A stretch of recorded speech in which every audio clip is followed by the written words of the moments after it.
They've tackled Daytona twice, and you would think we'd finally leave Florida in the third round. But we won't escape from the panhandle quite yet, with Sebring next on the cards. Unlike previous years, the organizers have elected to bring in some vintage machinery to see who can kick it old school. The Nissan GTPX and the Audi 90 Quattro make for a devilish pair that might throw even the fastest drivers for a loop. Will we see the usual names adapt, or will the specialists get their time to shine? We'll find out soon as we get ready to watch the classic 2 hours of Sebring, and you'll see it all live here on the Global Sim Racing channel and the iRacing Esports Network. Hi, I'm Joe Peak, and with me in the booth tonight is Bill Soup Zahn. Next to him is our resident Camel GT aficionado, Sean Ambrose. Behind the scenes is our director, the Dr. Amjad Yaman, and he's using cameras provided by Dougie Beard. Sean, though it's an appropriate circuit for these cars, I have to admit they've kind of thrown the field into the deep end with this combo.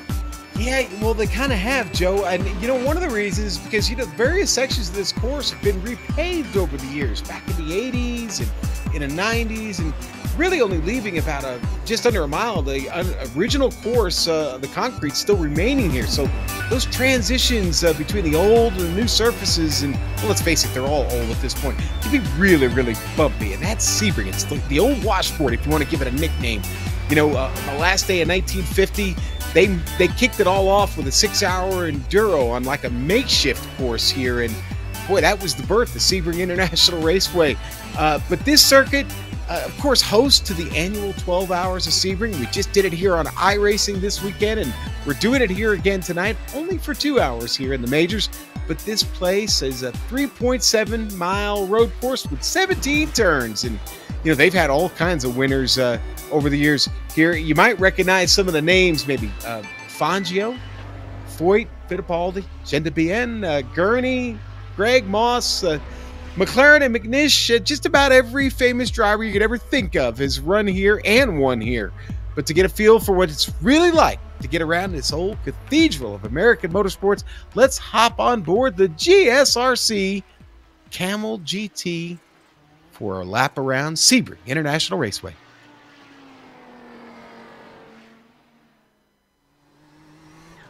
All right, we've got Clayton McLeod in the GSRC Nissan, so let's do a lap around Sebring.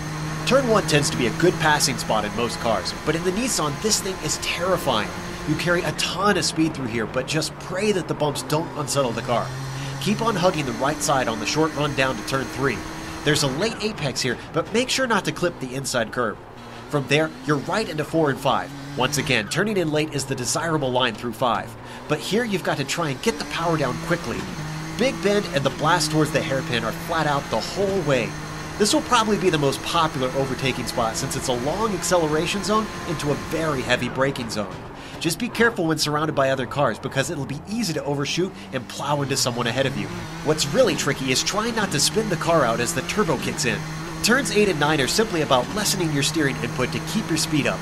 And then comes another good place to attempt to pass, Cunningham. But if you find yourself side by side coming off the corner, it can be bad news. Collier is narrow with very little runoff on either side. Then there's the difficult curved braking for Tower. This is another inside curve that I highly advise not mounting. At last, there's a little breather until you have to attack Bishop. Take this as a single arc even though there's 2 apexes. On exit, make sure and stay to the left for the best entry into Gendebien. There's paved runoff, but getting to slow down here can really hurt you. And it's critically important to get a good run off of Le Mans anyway. Once you get dumped onto the Ullman Straight, it's a long, long ways until sunset. Even though the draft isn't as effective in the Nissan, getting a bad run might mean finding yourself too wide into the corner, and that is going to be extra scary. Just look at how much speed you take into the kink. Manage the car over the bumps and then smoothly bring the power back in. This brings us back onto the front stretch to start it all over again. Hopefully you kept it all together and have now finished a lap around Sebring.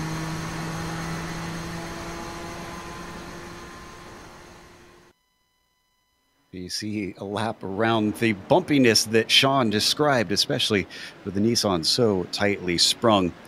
Now, 2 rounds in means that we've got the championship shaping up, and they were 2 very different rounds, so Bill, I have to imagine this won't give us a full picture, but at least an inkling. No, when you look at the up and down movement of the drivers there, you can see some guys making big jumps all over the place. So it takes a little while for things to settle down. We're only 2 races in. No surprise to see Blake Reynolds at the top there for riding shotgun motorsports. He's done well in both events. Lance Nasir now had a win last time out. That's why he's up at 11 points. Dallas Pataska sitting in 3rd, moving up a spot. Unfortunately, I didn't see Dallas actually qualifying for this event, so I'm not sure he's going to be racing with us today. There are drop races. See those little drops over there? He'll have to use one. Eric Smith, he is here. He is fast, and he's going to be somebody to keep an eye on. Taft Baldwin is scoring points as well for riding shotgun motorsports, the Outlaw guys. Let's go ahead and look at those team standings right now. This is where I think it's really interesting when we look at these. Now, you talk about riding shotgun motorsports, the Outlaws. They've only got 3 guys here today, but one of them is Blake Reynolds, and he's sitting in the Audi, so he's going to be good. You move down to V Apex Racing. They've got 4 guys here, but they've got Alex Saunders, number 1 in the Nissan, and they got Eric Smith, number 2 in the Nissan. So even though Clark Archer and Taft Baldwin may not score a lot of points, look for that team to be really impressive for points when we are said and done. Kinetic. Well, they're all here, but nobody is better than 7th. That's very different from Alliance. They're all here for Alliance too, but nobody is worse than 10th for Alliance Racing, so look for them to be great. Riding Shotgun, the Desperados, they've got San Adams in 5th in the Nissan and Lance Nasir 13th in the Audi, so it's going to be a weekday for them. The team that you don't see that I think you got to watch out for is Unorthodox Motorsports. Travis Warling, he's 1st in the Audi, and they've got Steve Driscoll 3rd in the Nissan. That's going to be tough. All right, there you have it. We'll keep an eye on all that stuff as we go along. Oh, we're going to look at the legends real quick. Take a peek at those, how the old guys are doing. You can see how that's going. Usually Brian Bennett does really well. Jimbo Pfeiffer up there as well. There you have it. Thanks for that update, Bill. And because every round is pretty much different here, let's get you up to speed on what today's race will entail. Taking a look, we are in round 3, as we mentioned. And as Bill said, they have a drop week for each discipline.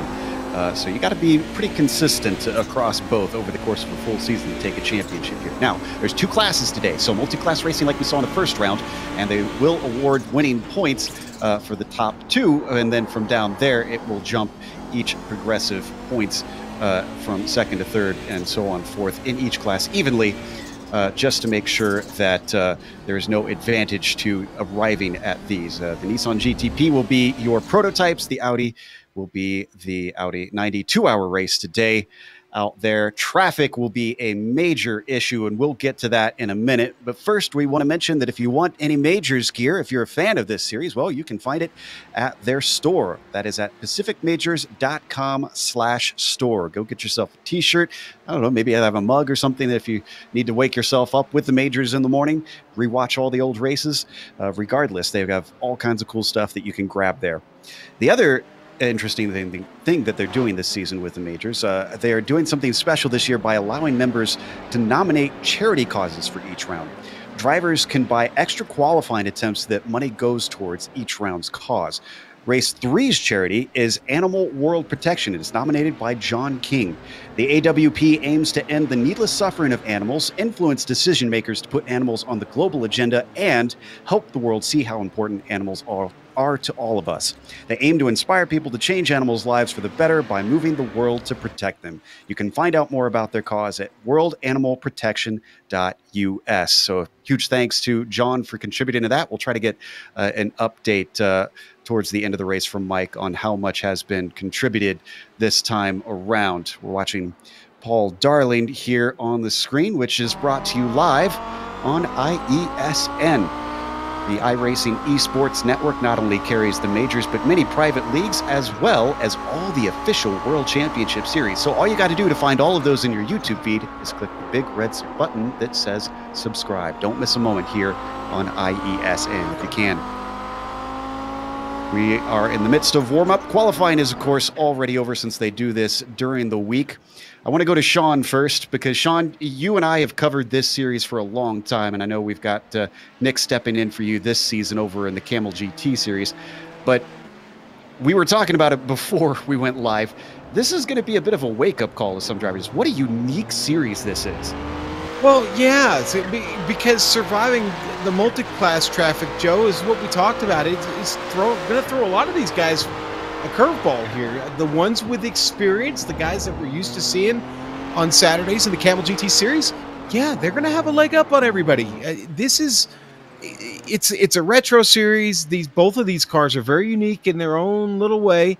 There are a lot of spots to get in trouble, especially for that Nissan. Very low ground clearance. Very low ground clearance on that car. And let's face it, these bumps here are going to be deadly to that machine. The turbo lag of that Audi, Joe. Let's face it, that can't be fun in places like Collier Tower. Maybe you might get yourself in trouble in Sunset even, but there's some really, really great passing zones here. And, of course, the Ullman Straight being the great equalizer in both these classes, because that Audi, it's got the legs to run with the Nissan down the Ullman Straight into Sunset. So, ooh, brother, watch out when they get there. Yeah, it's like I said, it'll take some getting used to in various different aspects. Watching Mark Schindel continue to warm up in the 416. Bill, I was looking over the points a little bit too, and the thing that struck me is that after 2 rounds, we still have, now this is a little bit weird because of the multi-class, but it's still impressive. We've got 3 drivers who have managed to get top 5s in both rounds. Now that's, like I said, that's skewed because we had multi-class, so you could have more than just 5 drivers that could get the top 5s twice, but that's still a pretty good number right off the bat. Well, I think the key to doing well in this race today is find out what car Blake Reynolds is racing and then race the other one. That would be my strategy. But yeah, it has been very impressive. We got some guys that we've seen. Alex Saunders, who we saw do really well in a series we cover here in GSRC. He raced in the Lotus 49s of the Retro Series. He's doing really well. Richie Hearn also races in the Lionheart. He's really fast in practice right now, sitting second. So we have big hopes for Richie to do well. Steve Driscoll is also a guy to keep an eye on. Boy, I love it. And there's the mix. And, Sean was talking about the guys coming in that have the experience from racing over there in the Camel Series. That could be a double-edged blade, though, because guys may not behave the way they're supposed to, and they may catch some of those guys by surprise who think, who expect cars to do one thing and they don't. So we'll see how it plays out. John Geef is one of those. You could see the number 276 out there. He qualified last in the split, but it's still top split. And there's good points to be had in terms of that. Looking through Adam Lindgren, who is both a regular in this series and over in the Camel GT series, has shown up. So glad to see Adam out in his traditional Audi, which those guys, Sean, are celebrating a bit with special paint jobs painted by Joachim Lundgren, Reed Miller, another one of them, because they won both of the Audi championships in that Camel series just yesterday, actually. They did. Yeah, and bit of a celebration going on here with those paint schemes, but those cars certainly look hot, and I believe those paint jobs, if I remember correctly from the briefing I read on it, they were inspired by the Nintendo Famicom system. I believe so. Something about that. Yeah, right. That was the custom unorthodox logo that they've got on the front fascia, wing, and the side pods is in the design of the console controllers. And then, of course, that bold purple trim kind of accentuates that. But, yeah. You know what I like about these cars is they look so exclusive to the era. You look at the Nissan, you look at the Audi, and it just screams 1988, 1990. They're just shaped properly for that time. We just saw a picture of Sean's high school graduation class. That also was dated as well. So. He brought it up. I can't believe he brought that into the broadcast. All right, well. Material wherever I can find it, baby. Yeah, thankfully, Sean does not look like a Nissan GTP, or else I'd be worried. But 20 minutes left, or 20 seconds left here in the warm-up, and then we get to go racing for 2 hours. It is going to be a rolling start, naturally, with it being a multi-class race, so we'll have some time to go through this grid, thankfully. But it is going to be a fascinating one. The drivers, we've got a few in here that have driven regularly, maybe some who have hopped in a few times, and then others that this might be their first race ever with this pairing of cars, and especially at a track as punishing as Sebring. There you can see that the warm-up has finished, and they are now populating the grid, so let's go through our starting order. On the pole, it is going to be Alex Saunders with Eric Smith starting in second. Steve Driscoll will be P3 when the green drops. Trevor Clement starts in fourth place, and then row 3 is started by Sam Adams for the riding shotgun team. Jimbo Pfeiffer for Alliance in 6 is followed by Scott Corbin in P7. That's the highest kinetic driver that Bill mentioned, but it's another kinetic driver, Mark Torres, right next to him, starting 8th. Inside of row 5 will be Lionel Callisto, former champion in that number 2 car, and then Kevin Hill, Bill, will be starting in 10th. Into the 11th spot is the Canadian Vincent Lehebert. He's going to be inside of my booth mate in the Lionheart IndyCar Series, Richie Hearn, real-world IndyCar experience from him. Ray Partridge for Dog Bear Red's going to be in the Baker's Douglas spot, flanked by Mr. Excitement, Liam Quinn for Kinetic. Leif Peterson is the Alliance Core driver in 15th. All ribbons and curls in 16th. Jeff Smyer for Dog Bear. That's the white team. Mark Schindel goes 17th, flanked by James Stacy. And in row 10, it's Clark Archer and John Keith. Okay, I will go from there. Thank you, sir. Row 11, Taft Baldwin for riding shotgun. Outlaws and Kyle Murphy, Unorthodox Motorsports Horizon, starts 22nd. Row 12 going to be Rob Gall for Dog Bear Red. Brian Barnes starting 24th for Dog Bear Red, his teammate right next to him there. Row 13 going to be the Carolina Pacemakers. Joseph Holman starting in 25th in a 999. Kevin O'Keefe going to start 26th.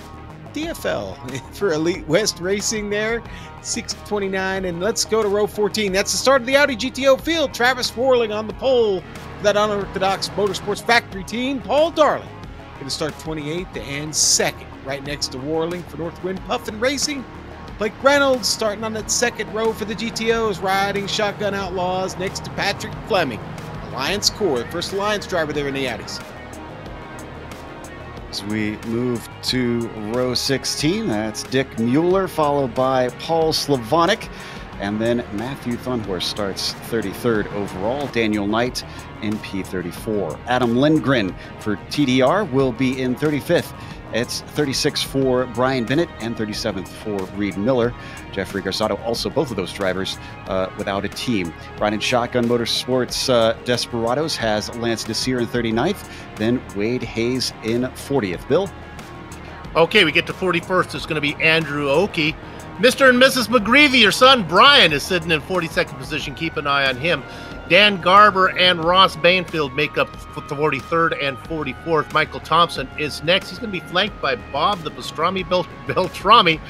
Then we go, that's the salami. Wrong choice of salted meats there. Wayne Hutchinson in 47th. Steve Selstead out there in 48th. And the next row is going to be populated by Adam Halcock and Bryce Roberts. Crackers? Oh, I'll take the last two. There's only 2 left. Yeah, go ahead, Sue. Robert Tarbox Jr., good to see him racing with us there. And then Gerard Gilbert.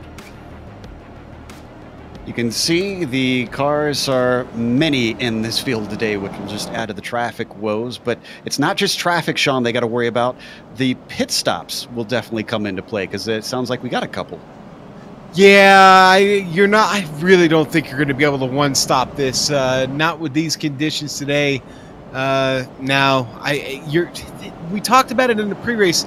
You know, the fuel window on both of these machines, it's like in that 48-minute to 56-minute mark, and this is a 2-hour race. So strategy definitely going to come into play. How you pull those pit stops off, and you got to be really careful getting into the pit lane here as you come right off of Sunset and shoot right down the pit lane. You got to hug it real close and keep the car under control. Heading down the Ullman Straight, both classes able to fit on it despite their numbers. It is that long. They'll be coming through that final corner past that pit entry here in Sunset Bend. So who is going to be able to show well today? The Roof Pace car getting ready to release this 52-car field. It'll be Alex Saunders with control of them, waiting for the green flag. Green flag is out, and we are going racing for the classic 2 hours of Sebring. Saunders immediately with a good start as they start to get single file, at least mostly up at the top, but a challenge for second by Steve Driscoll. Can't quite pull it off. They're all weaving their way through the first corner successfully. So let's go to the Audi, Sean. Man, Travis slammed the hammer down at a Sunset, and he's gone. He's already gapping Blake Reynolds here by just about 0.3 of a second as they head down into the second turn. It's side by side just behind him between Mueller and Darling going through, and Darling gets borked there out to the outside. Oof, it is still very clogged up as they work their way through 3, 4, and 5. Now on to Big Bend. We got a little bit of 2x2 back around 6 in this class. That's Slavonic, Thunhorst, Bennett, Knight, all together. And there's still nobody giving way as they hit the hairpin. 3 wide behind them. It's all those Alliance drivers in one riding shotgun just stuck in the middle of that. And Slavonic's the one that gets away from it, Joe. What a run. Woo! Back up at the Nissans, the GTPs are very much the reverse of that. It's pretty much all single file. And, been very, very clean, Joe. They are single file through the whole back half of the track. Steve Driscoll, though, is really working hard on the back of Eric Smith. Battle for second. Ever since the start, he seems to be eager to try and get by the number 32, but nothing doing as we ride on board with Driscoll, heading towards Sunset Bend. You can see just how much speed they take into here, and now you get a sense of the bumps as he once again manages to close. And this makes me wonder, Sean, are we potentially seeing some difference in setups for these Nissans for these guys, in terms of downforce? Absolutely. Okay, maybe the more inexperienced drivers are going to want a lot more grip, Joe, and it's going to hurt their top end speed on the Ullman. And here we go, battle for the lead already. Blake Reynolds trying to take it over. Travis Worling going to hold him off for the moment. These two, look at the gap. They are already pulling on Dick Mueller. He is nowhere to be seen compared to these two as we ride on board with the riding shotgun car. Looks to get himself a launch off the corner, and he gets a very good one. Peeks to the inside, but he doesn't feel he's close enough.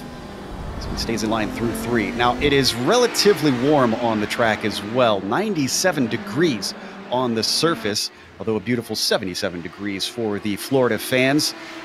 But should at least force some drivers to have to adapt somewhat as they deal with the changing sun out here today. And we got a battle for third back there as Dick Mueller is challenged by Paul Darling, and I think Darling's going to get it. Sounds like something happened to Lindgren, though. Sean? No, just he's picking him up, knocking him down right now. Battling Thunhorst. Takes the inside here. Oh, they almost make contact as they head down into Cunningham and make their way to Collier. And you know what's happened is this brought Lance Nasser Nasir has come right along with Lindgren. He's picked up 4 spots, Joe. These two drivers very hungry here early. Yeah, the Canadian giving watch from the popcorn position as Lindgren once again took a look into Tower, but Thunhorst was not having any of it. Only 4 minutes into this race, we got drivers eager to make their way to the front. You can see up at the top of your screen, Saunders has set the fastest lap that time by, making good on his 1-lap pace with race pace. What a clean start to this race, guys. Well, they haven't hit traffic yet, so we'll say that. The story will definitely change when that happens. Sorry, Joe. Battle for the Audi lead. Blake Reynolds gets to the inside, coming out of Sunset. They come across the start-finish line. Give it to Blake Reynolds. He's now your leader. Not sure if that was a lift or if Travis had a bad shift, and that's something that we need to bring up because our viewers who haven't watched the Camel GT probably aren't aware of the Audi's finicky gearbox. Well, you say that, and not only have we seen Audis blow up and terminate motors because of a bad shift, we've seen lots of time lost. I don't think that was I just think Blake got a better run there, though. I don't think the shift was missed, Joe. We suddenly slowed down the straight. Regardless, the results are that Reynolds is ahead of Worling, and they continue to peel away from third place, which, as we mentioned, has been taken over by Darling over Mueller. In fact, if it's not just me, I'm seeing a bunch of packs of 2 throughout the Audis, which is a bit odd. I don't know if I've ever seen that before here. kind of like super speedway racing in the Cup car a few builds ago. Yeah. Now, but there is that battle between Thunhorse and Lindgren still going on, and I think that's about to be settled because they're back to side by side now. But how is it going to be settled? Because they almost banged doors coming down into Tower. Lindgren is the red and white car on the inside. Thunhorse, the Alliance, yellow and black, holds him off from the outside and powers off the corner. Coming back at him once again. Coming through into Jean Devienne, and Nasir thinks about it, but backs out of it. And he's into him. A little bit of a shove. That's another thing these drivers have to get used to. It is elbows out in these cars. Down the Ullman straight once again. Lindgren looking very good. As soon as these cars pick up speed, Lindgren seems to suddenly get the legs on Thunhorse. Thunhorse once again comes around the outside of Sunset Bend. He's working hard, and this is starting to bottle up cars behind them. Not only Nasir, but there's Daniel Knight trying to find an opening just so that he can get positions, but nobody is managed to overtake among these four. Oh, excuse me, no. Lindgren finally got by Thunhorse and all that, but they come together! Thunhorse goes around, Lindgren keeps going, and Thunhorse has to get the car out. Oh, when he gets in the line. Position. Oh, that was Bryce Roberts that got him. Did he actually get him? It was awful close, but Bryce is still going. Yeah, he is, but nah, he got some damage on the left front there, Joe. Bad damage on the left front of that car, that riding shotgun number 23 Audi. A bit of a rude awakening. Oh, yeah. Well, he had some great avoidance, though. You could see him have to dodge in the middle of what is an incredibly fast corner. I think the fact that the car is even still on the track is just amazing. I mean, he really did a great job of getting through that. It just came with a little bit of damage here. Battle for 10th. And it's Richie Hearn trying to keep the likes of Vincent Leherbier. Actually just got past Leherbier. Hearn was looking very, very good in the warm-up. At one point, he did lead the timing charts, and then I believe he was bumped down to second before all was said and done. Hearn in the top 10. Richie having experience in high downforce cars in real life, although maybe 10 years later than this.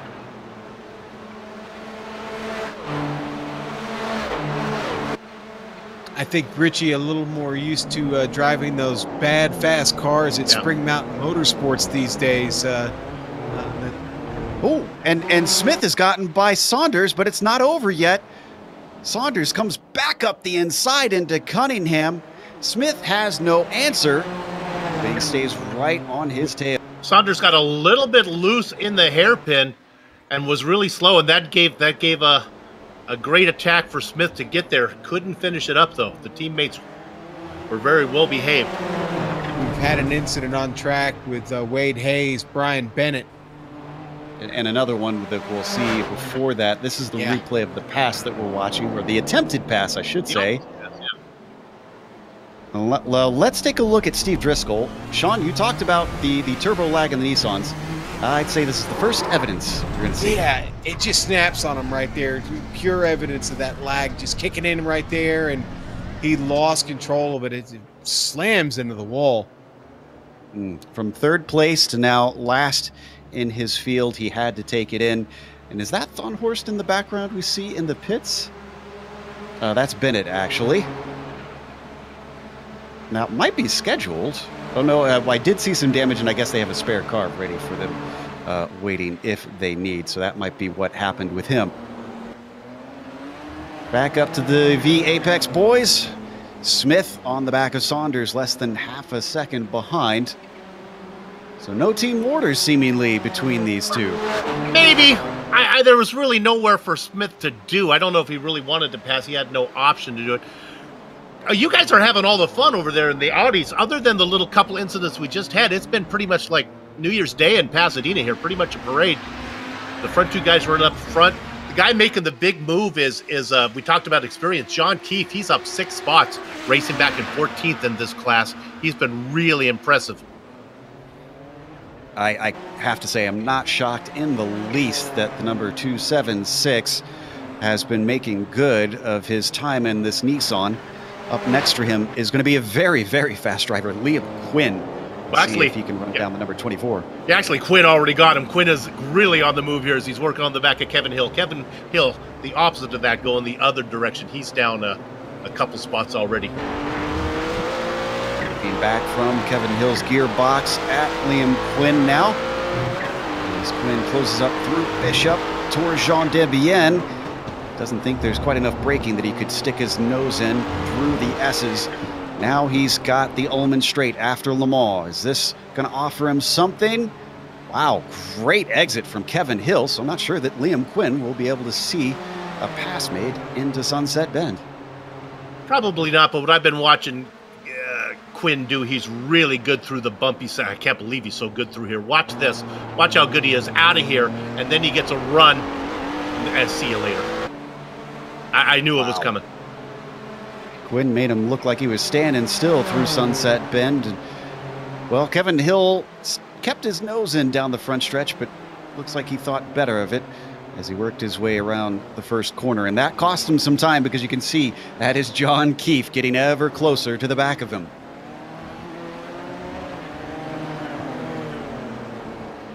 Things got a little rowdy there, and we're not even to traffic yet. So maybe it's better we get a few of those Audis out of the way from my Nissan. We are to traffic now, actually. Alex Soder's just coming up to the back of the field. Adam Hollick, Robert Tarbox pulling out of the way. Now, this is what tends to affect positions the most, I'd say, in the official series, since it can get pretty chaotic. And you lose a lot of time at times behind these Audis, but they're behaving very well so far. Sean, has got to be advantage for my guys, for Saunders, to have his teammate behind him when he's working his way through traffic. At least he doesn't have to worry quite so much on his rearview mirror. Protection, baby. Protection. Yeah, there you go.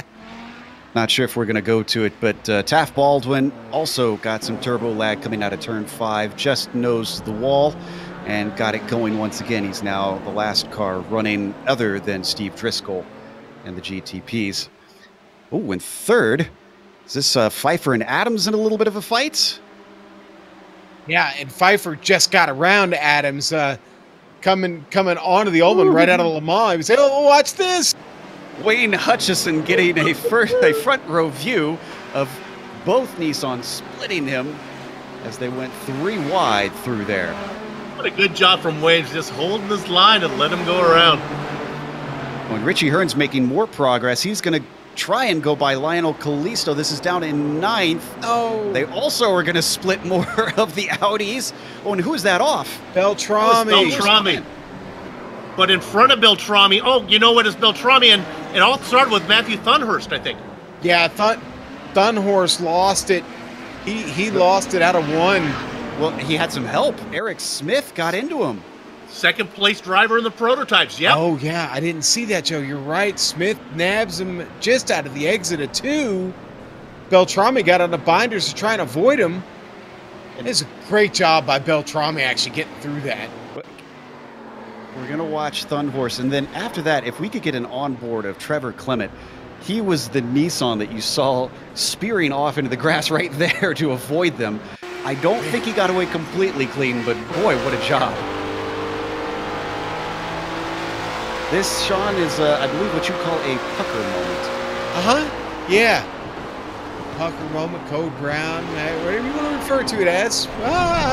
Whoa. That was one, great shot. there's 2. And he somehow finds his way back to the track and in 4th still. Oh, it is getting thick and fast in the middle of both fields because they are truly and well mixed between both the Nissans and the Audis.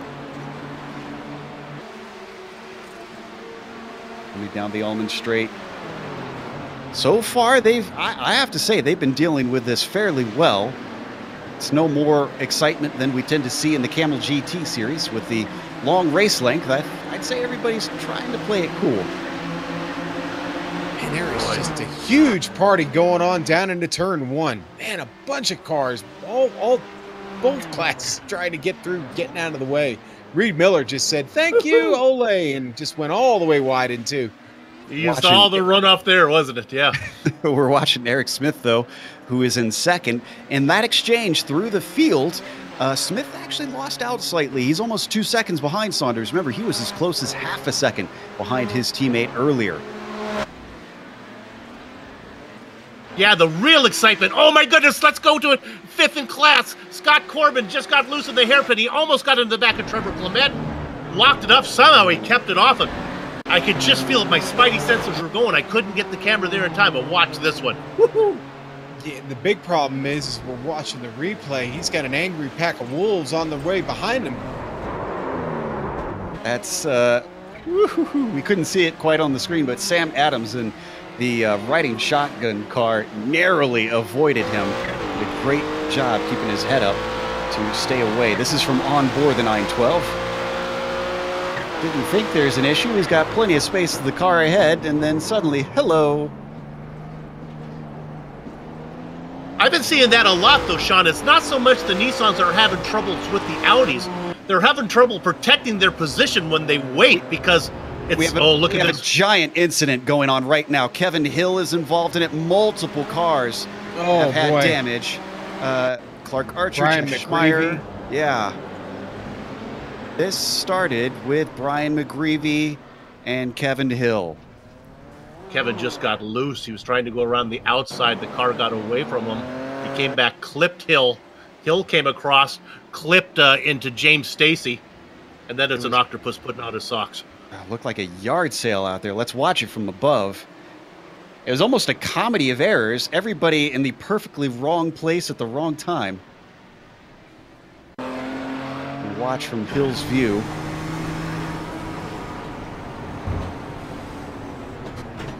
Unorthodox driver looks to the outside in tower.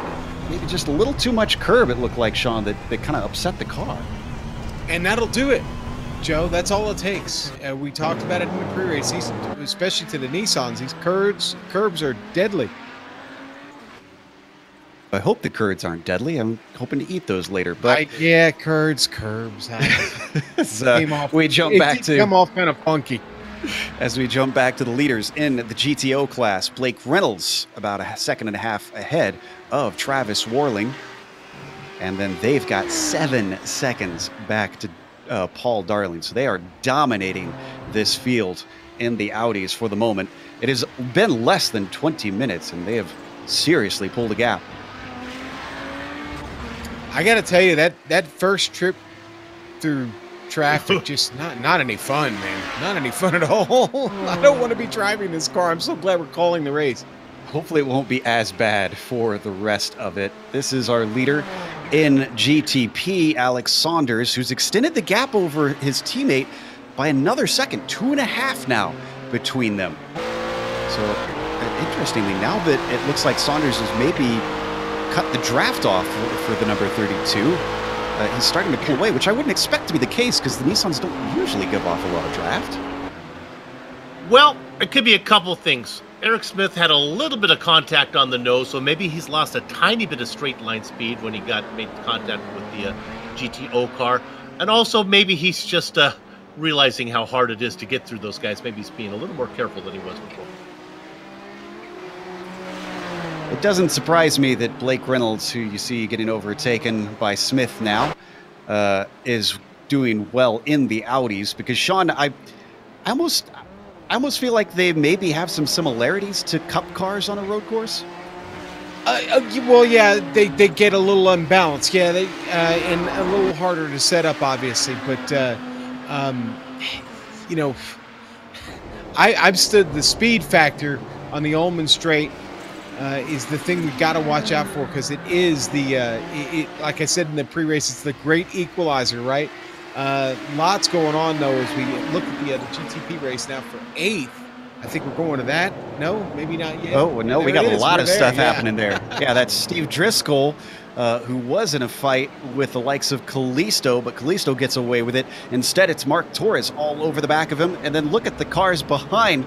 That is the likes of Leherbier, Quinn, and Schindel. It's a herd of Kinetic drivers. I feel sorry for Dick Mueller. They're coming, baby, and there's a bunch of them. Oh no, and he gets them. You can feel it coming.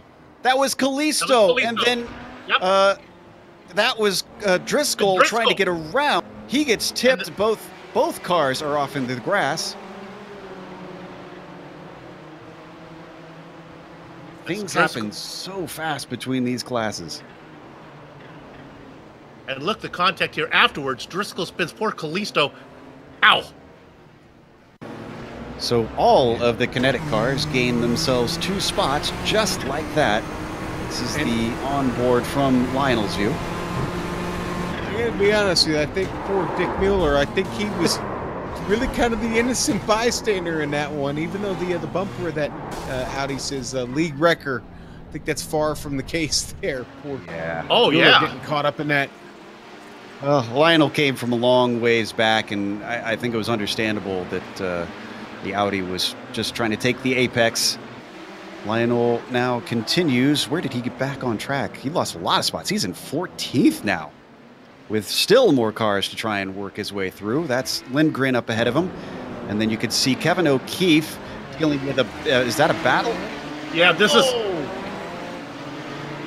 Uh-oh. On screen, we have one over on his hood. That was Kalisto. I know Kalisto. I suspect he might be taking that spare car earlier than we usually think. Yeah. Well, it was Driscoll who kind of gave him the little shovel move there. Yeah, they had got together once before. I'm afraid Steve just nowhere to go here, Joe.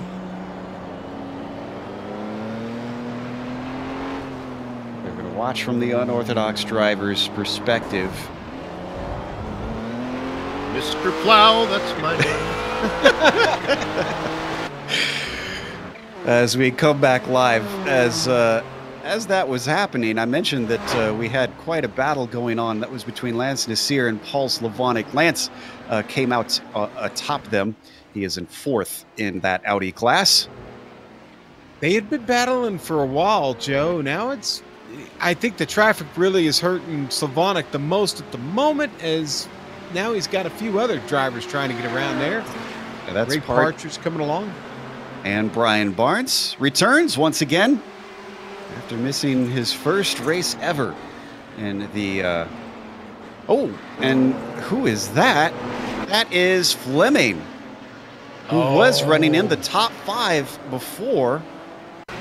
Joe, I think he just missed his line coming in a little bit too hot, and he realizes it's a little bit late, trying to slow the car down, and it's not enough. Wow, what a helpless feeling that looked like.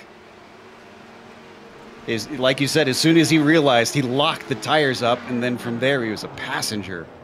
Watch this 311 car just demolish the tires. Dunk. Well, that's going to bring him down to 7th place. So lost a few spots, not a whole lot, but hopefully the front isn't too damaged as he continues on. We're almost a half hour through this race, and it's still being led by Saunders over the GTPs, as well as Blake Reynolds down in the GTOs.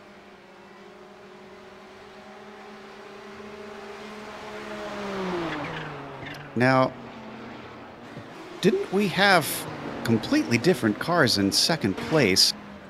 Was it Lance Nasir that we had there before? No, Nasir had just gotten around Slavonic. Huh, we'll get back to that later. I think we've had some developments that we completely missed. We'll have to try and dig stuff up. Meanwhile, this is Paul Darling that we're looking at, who is in 2nd place in the number 851. There is just no rest around this track with both of these classes. You can see how he had to let both of those Nissans by, and that certainly doesn't help his run to try and catch Blake Reynolds. There's almost 10 seconds between himself and the GTO leader.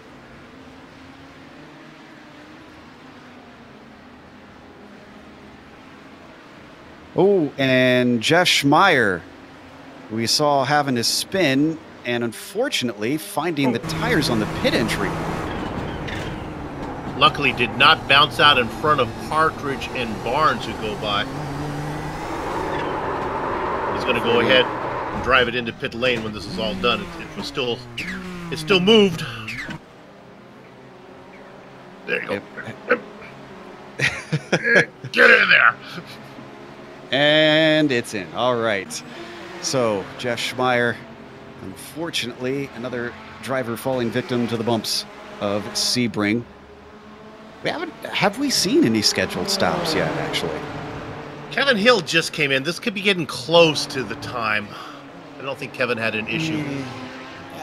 Well, you could split it here, I think, but it's still a little close. I think we certainly haven't seen anybody in the Audis decide to come in yet.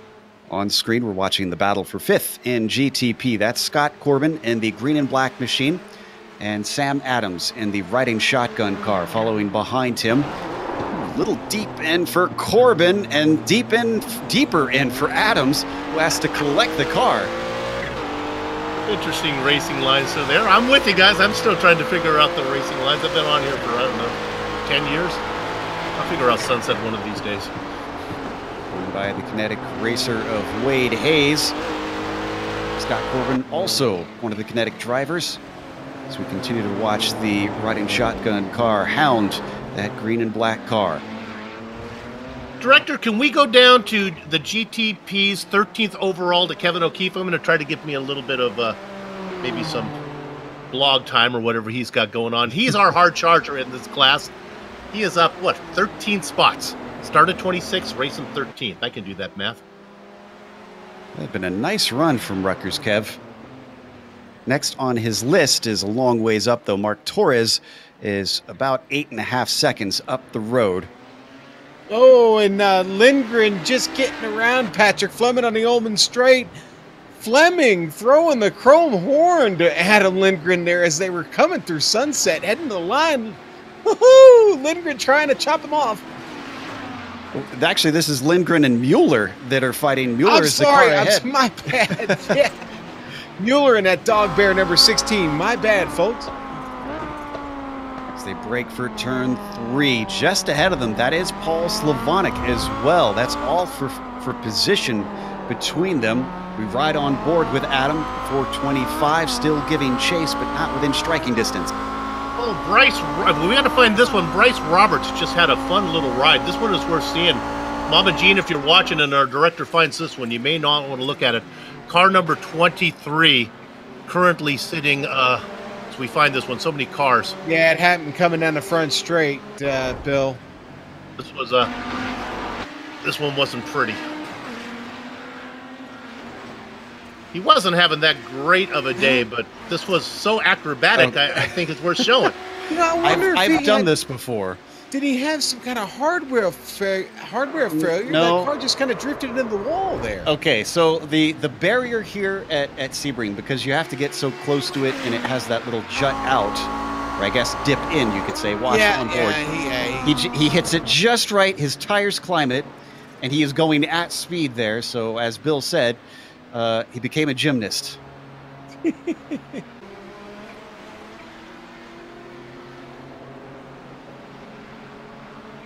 Oh, and Brian Barnes, did he have a similar incident with pit entry? Oh, he manages to avoid anything, I think, and he elects not to come in.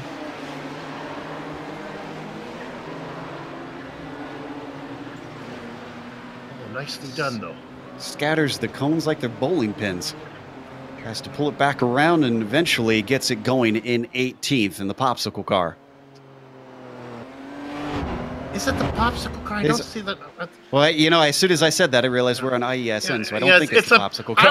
I was gonna call it the frozen food snack kind of car. There. Yeah. I didn't want. That's appropriate. That works. Okay, thank you.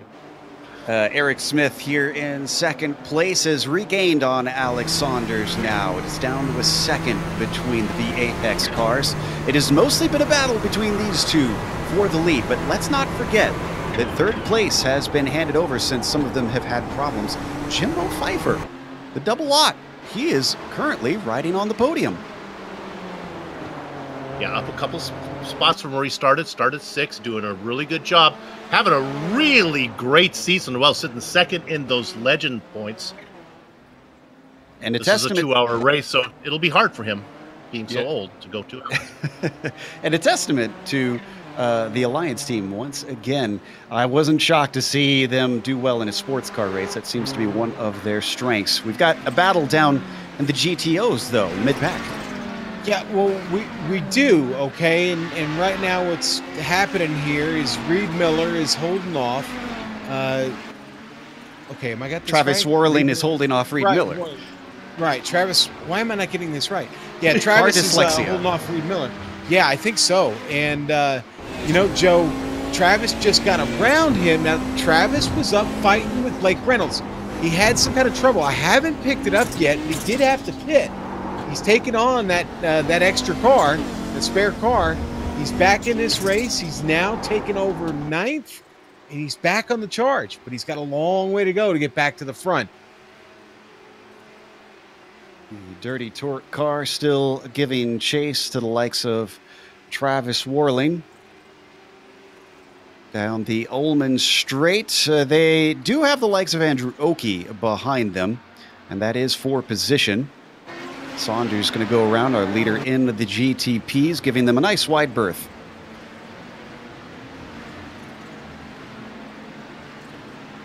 And, ooh, Trevor Clement. He has Sam Adams on top of him, and it's our old rivalry. Riding Shotgun versus Alliance. This is for P4. Now, luckily, these guys can sort this out amongst themselves. They don't have any lap traffic or slower class traffic in front of them. I say that there's a whole straightaway, but yeah, they'll be there soon, yeah. Yeah, they're just going by Thompson right now. Oh, and that is going to hold up Sam Adams something fierce. That was a great view on board of just how close he got before he squeezes by. Oh, and a car in the wall. That's Reed Miller parked right there as they go by. Oh, we were just watching him a moment ago. Got a little help from the P2 in the prototypes there. That's the second time that Smith has gotten into a car. Ooh, Yep. This is a very hard hit. Yeah, he would lifted poor Reed up, and boy, that just shot Reed off to the left, and that is a hard shunt. Who is that got through in the yellow Audi there? Man, as that car was coming back across the track. Andrew Oakey was that car across there. Yeah, Oakey, good job. And to be fair, we'll watch from Smith's view. Now, the racing lane drifts off to the left. He just hoped that he would stay to the right to the inside, and it was just a miscommunication. So I can understand in the split second that you need to make a decision, that sort of error happening. It's sad to see that it ended the driver's race so spectacularly. Yeah. Reed, one of those regulars that we talk about that we're used to seeing in the Camel GT series, and boy, that's got to be deflating. Look at this traffic jam that we have going on right here. I know. That's Daniel Knight letting the likes of Kevin Hill by. Now he's got to let James Stacy and Jeff Schmeier try to get through in their battle. Now, Hill and Stacy had made stops already, so they're farther down the order. They work around the GTO car of Travis Warling. Careful. That is Schmeier getting through. He's given them plenty of space to the outside, and they're able to continue on. Knight, I believe, actually fighting for position with Warling. Yes, that's 4P8. So neither of them really wants to give up too much time.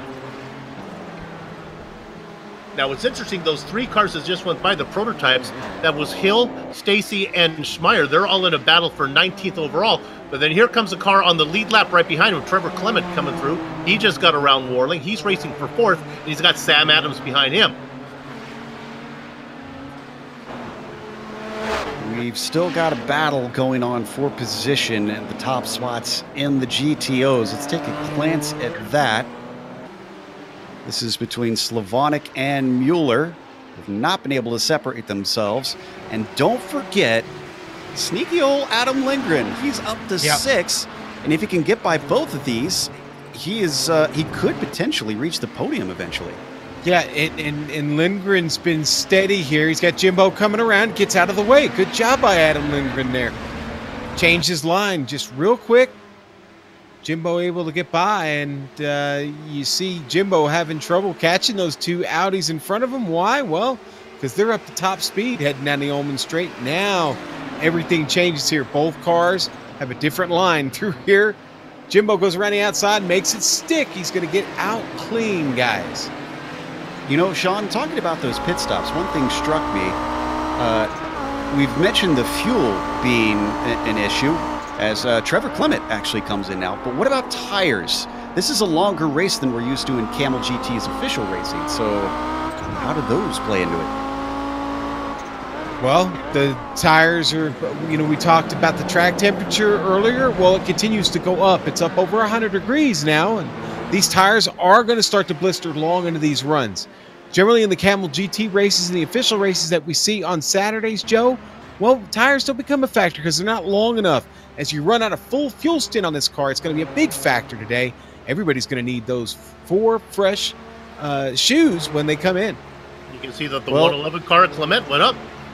Yep, he did get tires, and he has put his crew on a diet because he certainly made it awful close to the wall there.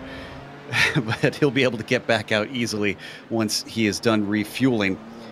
Alex Saunders now up to 6.5 seconds ahead of Eric Smith after Smith having his second run-in with a slower class car today. Yeah, Saunders is being really smooth out there. Just got around Paul, oh my darling. Where is Darling Racing? Is he second in class, right? Scott Corbin. Scott Corbin for Kinetic Racing had an ill-advised move trying to get by Adam Lindgren, put himself in the grass, and found himself eventually sliding into the tires. You know, okay, so it's his fault, right? But he does take one for the team there. He could have just run Adam Lindgren over right here and ended his race. You can see it on board.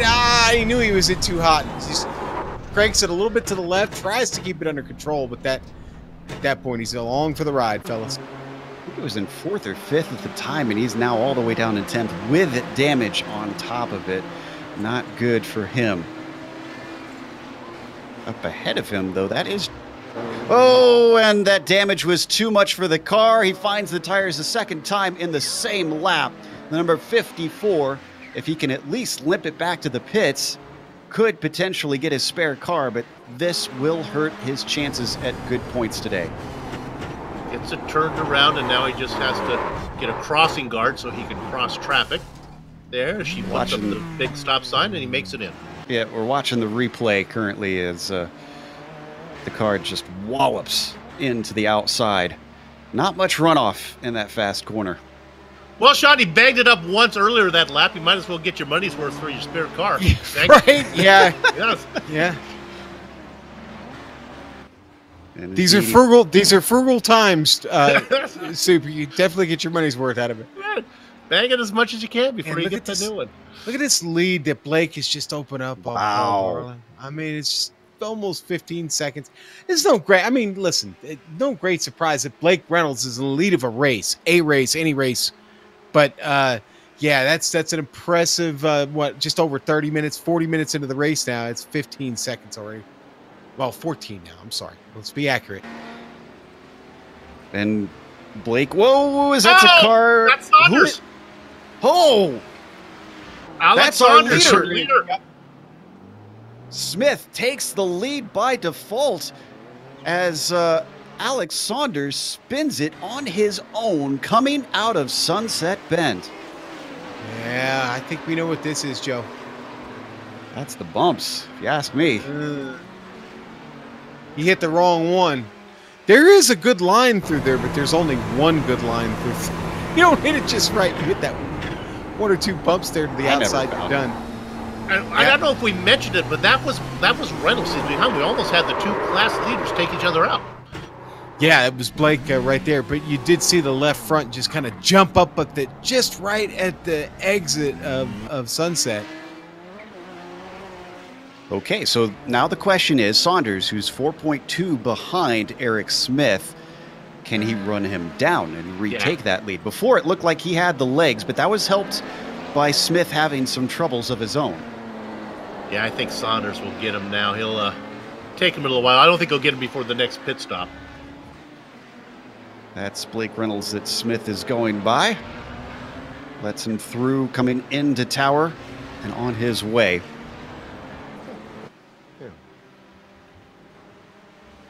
And we've been paying attention a little bit to the progress of the number 70 car, Richie Hearn. Now, he's not too far ahead of Vincent L'Herbier, the Canadian, continuing to hound him, but Richie into the top 5 in the GTPs now. That's with my booth partner. I was giving him some advice in the last race, telling him what some ideas that he might want to use. Apparently, he's listening to me, doing really well. I feel like I shouldn't comment about Richie because the last time I started talking about him, something else happened. So, go. Take it away. I'll tell you what, I have to pinch myself. I was calling a race the other day, sitting next to Richie Hearn with real-world race experience, calling a race that Sage Karam was in. I mean, gee whiz, this can't be happening to me. I love how the sim world is looking these days, and so is Vincent L'Herbier, who is going to inherit a position, but it's because Richie Hearn decides to take his pit stop, enters into pit lane. Now, he's been blinking a bit on my screen, and I think our director's getting that too. Hopefully that doesn't cause him issues. Not exactly worried about snow in Vegas, I don't think, so... It did a week and a half ago, Joe. It was snowing in Really? Vegas. Yes. Oh, wow.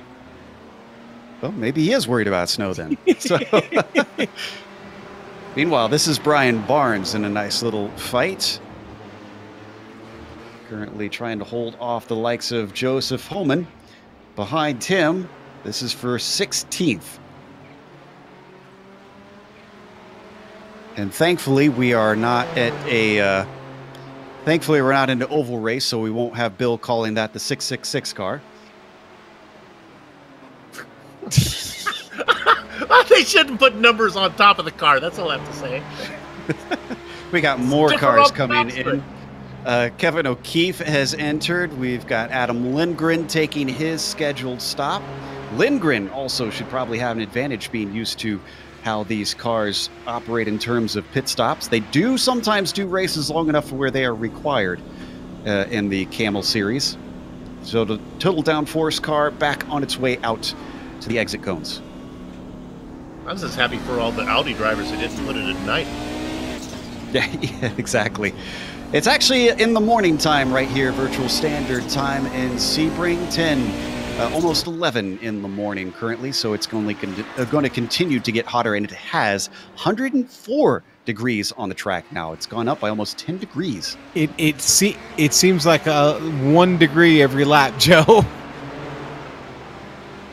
Jimbo Pfeiffer comes in. If you think this is hot, though, Sean, earlier today we were at Phillip Island in Australia, and it got up to 100 and was it 27 at one point? Yeah, it was hot. It was hot on the island today. I was actually watching part of that race, Joe. Ooh, Travis Worling making a move on the Ullman Straight. We're watching Paul Savlanik on screen. Wasn't really a battle. He got around Patrick Fleming to take P6. Now, Worling, remember, had trouble early. He's 12 laps on this stint that he's on right now after taking a pit stop and picking up a spare car. I really think Travis is still going to need 2 more pit stops to possibly finish this race. That'll be a killer, because we've already seen how long some of these stops do take when scheduled. And it is not it's not extraordinarily long or short pit lane, but it is still costly, especially when there's no cautions out. We're riding on board with Fleming looking ahead at Worling, and no matter how much he pokes and prods, can't seem to find a way through. Well, to Fleming's credit, he held him off for a good 4 laps, I think. Worling was on him. Richie Hearn coming in for another stop. Something went wrong. Yep. Maybe speeding in pit lane? He's there for 6, 7, 8, 9, 10 seconds. I bet you he's going to go to 15, 5 more it's seconds. Speeding. Yep, that felt like speeding. And yeah, 16 seconds, Steve.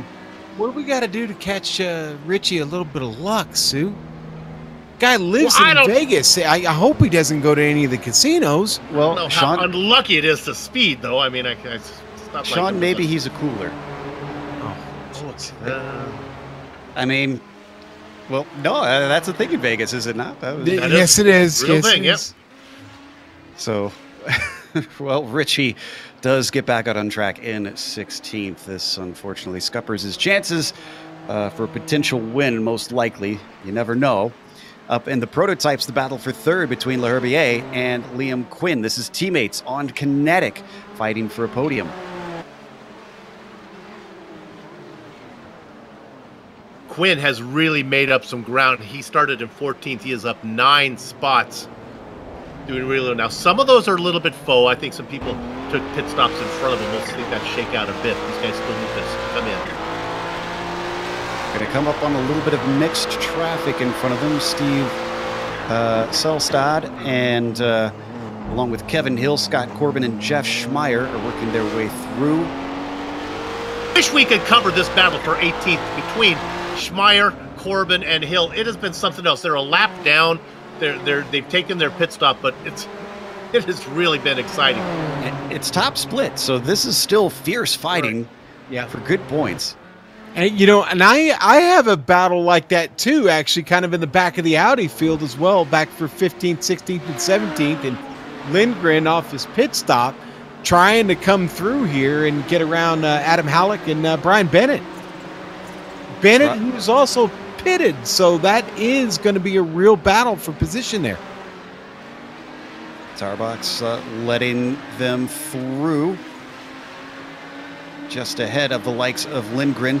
This is not what Adam would want, is being held up by slower cars, and he's going to dispose of him pretty quickly, it looks like, as he ducks to the inside of turn 1, just as we've got this stream of Nissans fighting for lower positions. 1 gets by, but not 2, and they're going to split them momentarily. Adam's savvy about this. He's giving them space to the left.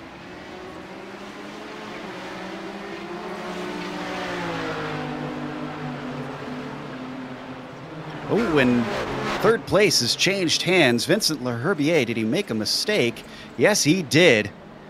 We could get a replay. Liam Quinn finds himself handed a podium spot on a silver platter.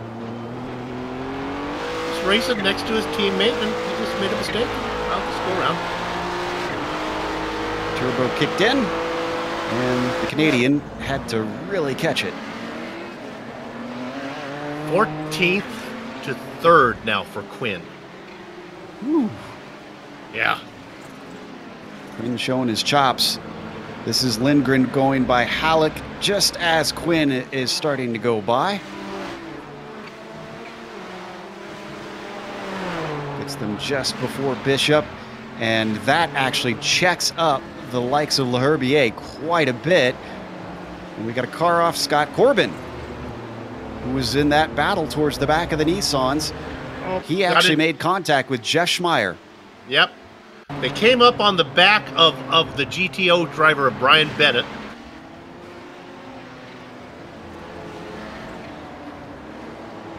Gonna watch He's okay. from on board here.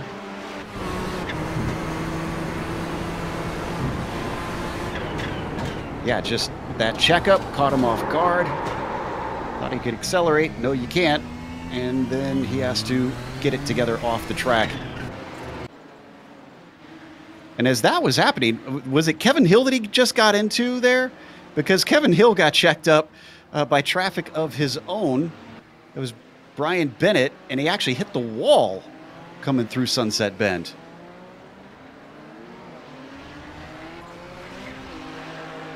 And as soon as I say that, Corbin also goes off into the wall himself. So let's watch this replay, and then we can jump over to Corbin immediately after and catch him having a problem out of turn 5. You can see the traffic. He tries to go around the outside, but maybe starting to get a little bit too much dirt and marbles, and he clatters it.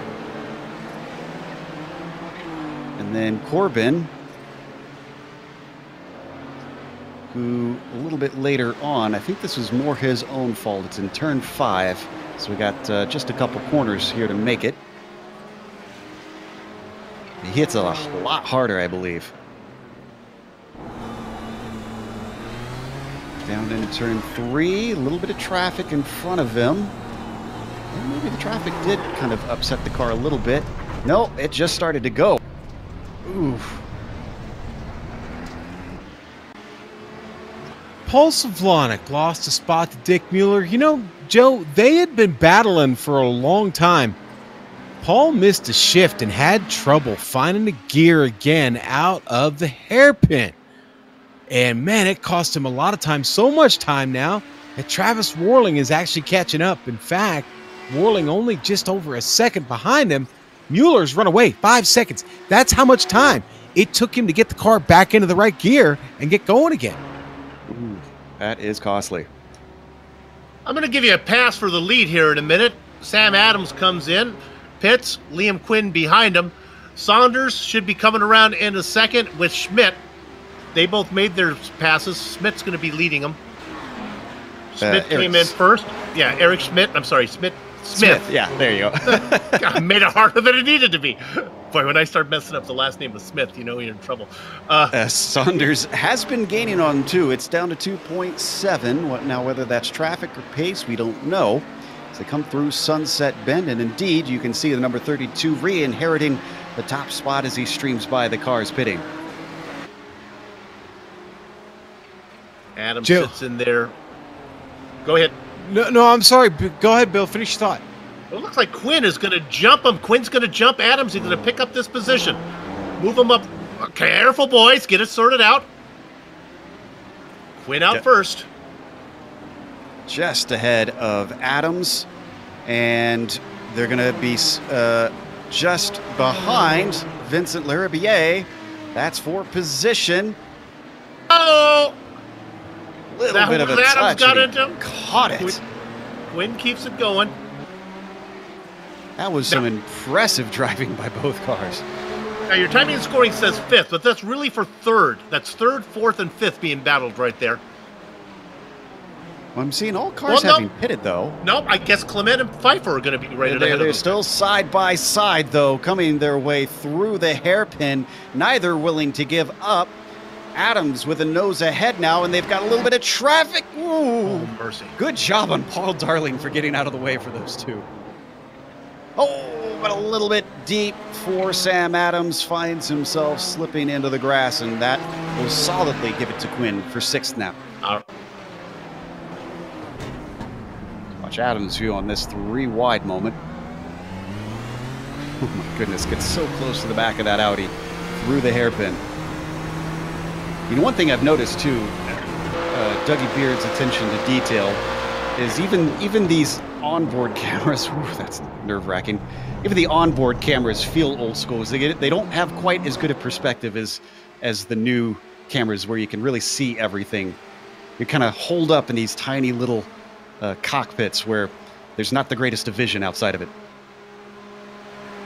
All right, let me correct myself. So you're running order at the top of the GTPs. Smith, Saunders, Clement, Adams. Well, now Adams isn't there anymore, so I guess it's Quinn.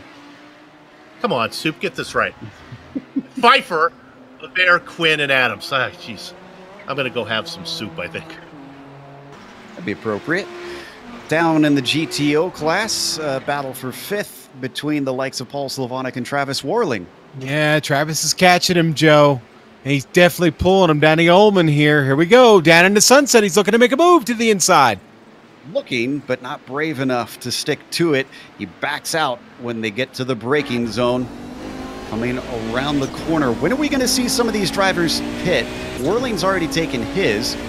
Slavonic has not. We're 6 minutes away from halfway, and I see a lot of zeros in my pit column in the Audi class. That's right, baby. One stopping it. They're trying, at least.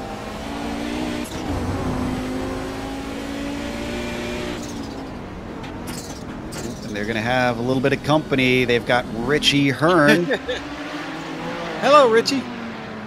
Richie gets caught up between them momentarily. Gets the power down out of turn 5, and now he's going to stream on by. Richie currently in 12th after his extra stop.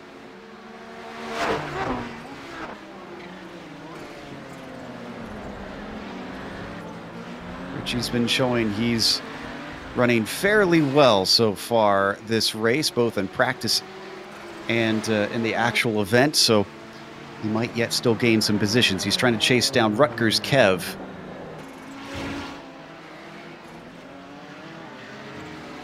Oh, and who is that slow? That's Dick Mueller. That's one of our top drivers over in the Audis. Oh, it is. Yeah, and then go ahead, Joe. He had slight contact with Lance Nasir. Did he? Or was this just a missed shift trying to recover from this mistake? I hope it's not actual damage. Yeah, it looks like it was just trouble getting the car into gear. It's going at speed once again, but that falls him down to 4th. Well, he was in 4th before, I suppose, so does not lose a position.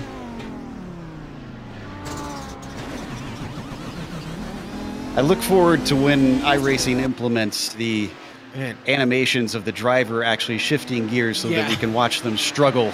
Right, struggle to find it again. Yeah. Back to Mueller, though. I mean, just nuts going down the Ullman and then through Sunset as Taft Baldwin finally got around from the outside there. But this battle behind him as Taft gets away, I tell you what, Slavonic Warlinger right there. Vincent L'Herbier in Cunningham is off the track. This was his own doing, though. He was in a fight with Liam Quinn as he tries to return in the midst of traffic. Quinn and Adams go by. Watch from on board. Number 027. Maybe just trying to go a little bit defensive here, feeling that Quinn could try an attack and then missed his braking point. You'd see him wildly try to save it on the steering wheel, but, well, it was already around.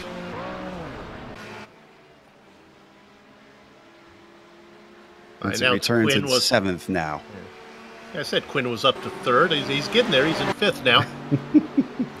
Well, he's being chased by Sam Adams, don't forget. You can see the riding shotgun car, the tan machine, just behind him. That is for position. He's been following him through, maybe just using him as the guide through the crowd. I picture Sam Adams with a satchel in one hand and a beer in the other, chasing after him like on horseback through the colonial countryside. I don't know. I'm sorry. Every time you say his name. Well, did he have a misshift? What happened? Or did he blow the engine? What's going on? Yes, he blew the engine. Downshifting into turn 3. The 912 has ended his race prematurely. Now I just feel like a jerk. That's you all. That's all you crackers. That's your fault. Boom. Look at that. Now, did he take a spare car at any point? He's got to wait for his tow to come in. Taking forever to get there, yeah. Out of the car. Well, that is gutting, because that looked like it was going to be a good haul of points for riding shotgun. Now, he already had a pit stop. Did he? He must have pulled the spare car off the trailer already if he's gotten himself out of the car. Either that or he's taking a break real quick while we're waiting on a tow. Yeah, that could be the case, as he just hasn't hopped back in the car once again. I really hope that he's still got one sitting there. This is our leader, though, in that class. Eric Smith continues to yo-yo the gap between himself and his teammate on V Apex, Alex Saunders, who was leading for much of the race before his own mistake cost him. It is impossible to tell if Saunders is catching Smith or not because the gap fluctuates anywhere between 1.5 to 5 seconds depending on where they are in traffic. Ooh, we've had a hard hit for James Stacy, who continues to tumble down. Is in 15th. The prototypes. We're seeing if we could pull the replay up. It was coming out of the hairpin.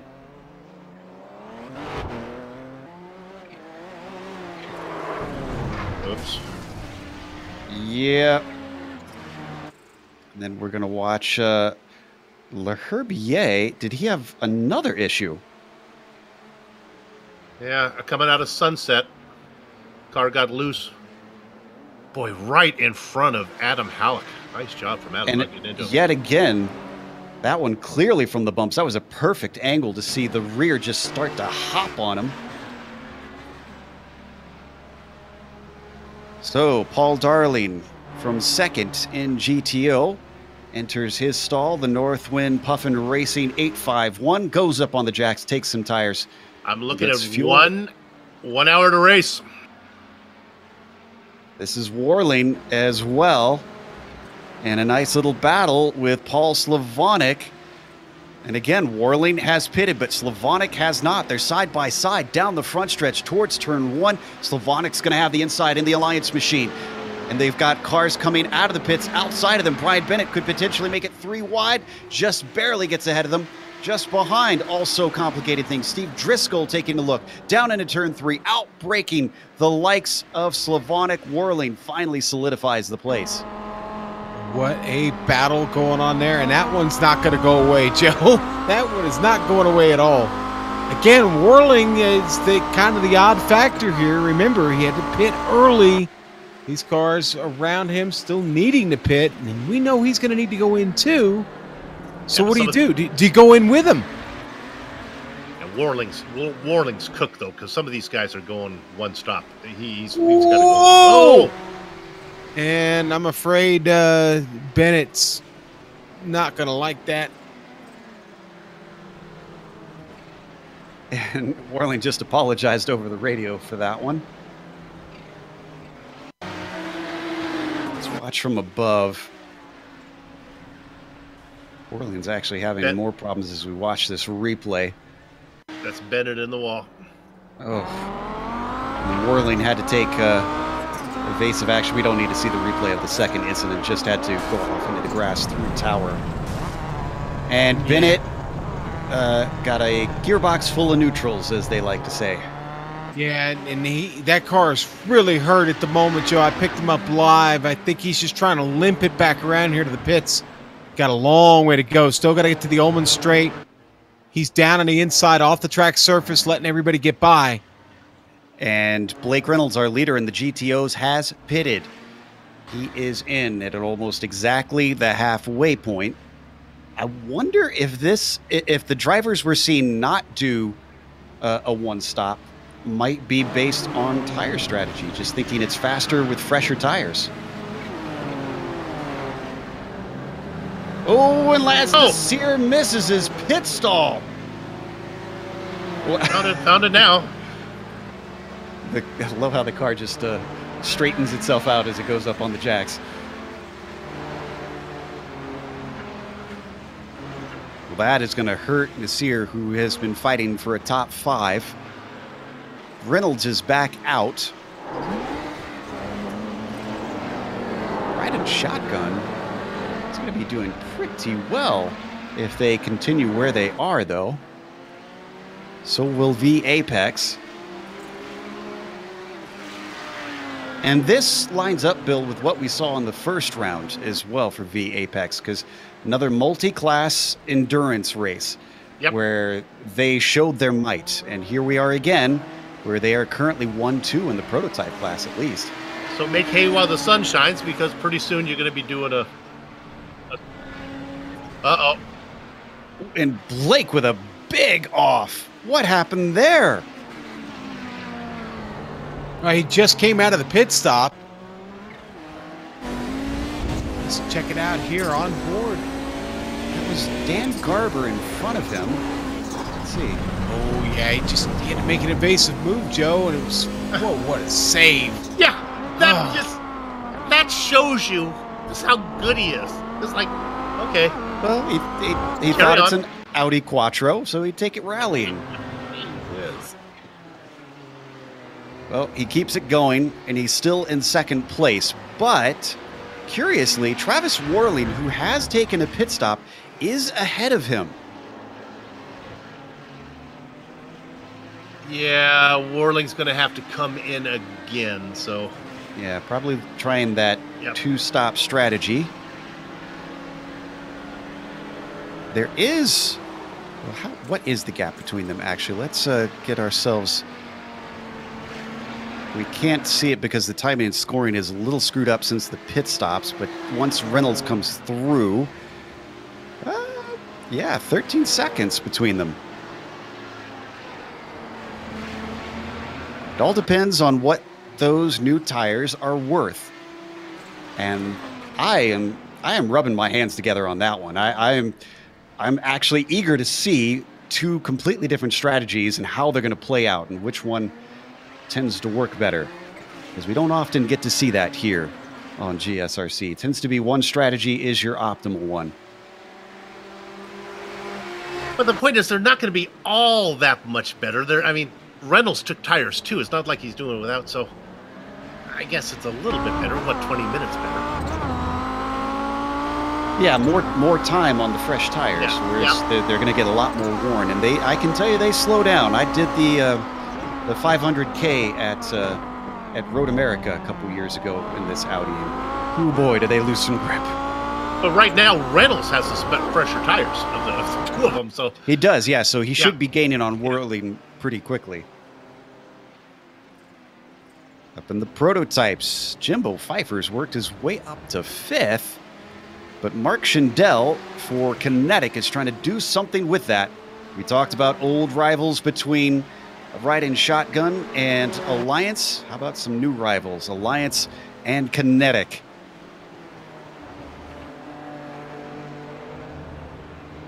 Number 416, the green and black car that you see racing.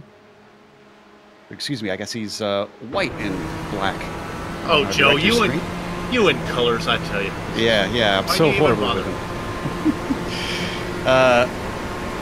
Pfeiffer, of course, in the yellow machine you see now directly ahead of Mark Schindel. See, I blame Schindel. He didn't upload his paint, apparently. There you go. Got to get that team paint on screen, but he's still half a second behind the double Ott as they work their way past the likes of Adam Halleck. Ooh, and that compromised the likes of Schindel of Pfeiffer quite a bit. He's going to try and use the traffic to skitter away from him. That's our leader, Blake Reynolds, or second place driver, Blake Reynolds, who stays out of the way, and that plan didn't quite work. Schindel is still right on top of him. Now Schindel is up 11 positions. Pfeiffer's only up 1. Schindel going the right direction. They got some clear track ahead. It'll be a while before they get to Scott Corbin. Oh, there he goes. That is Schindel. Another mistake off of a slow corner and a turbo-powered car. It's to be expected. The 416 falls down to 8th. Mark Torres vultures a position, moving him up into 7th. On board.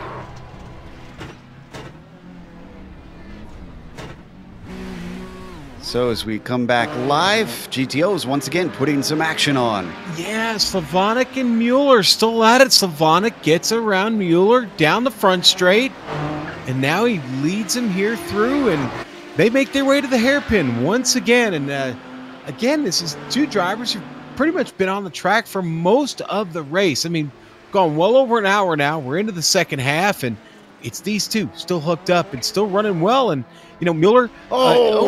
Slavonic. And missed a shift. Again, that's not the first time this happened for Paul. I think he's got to remember it's not the Miata.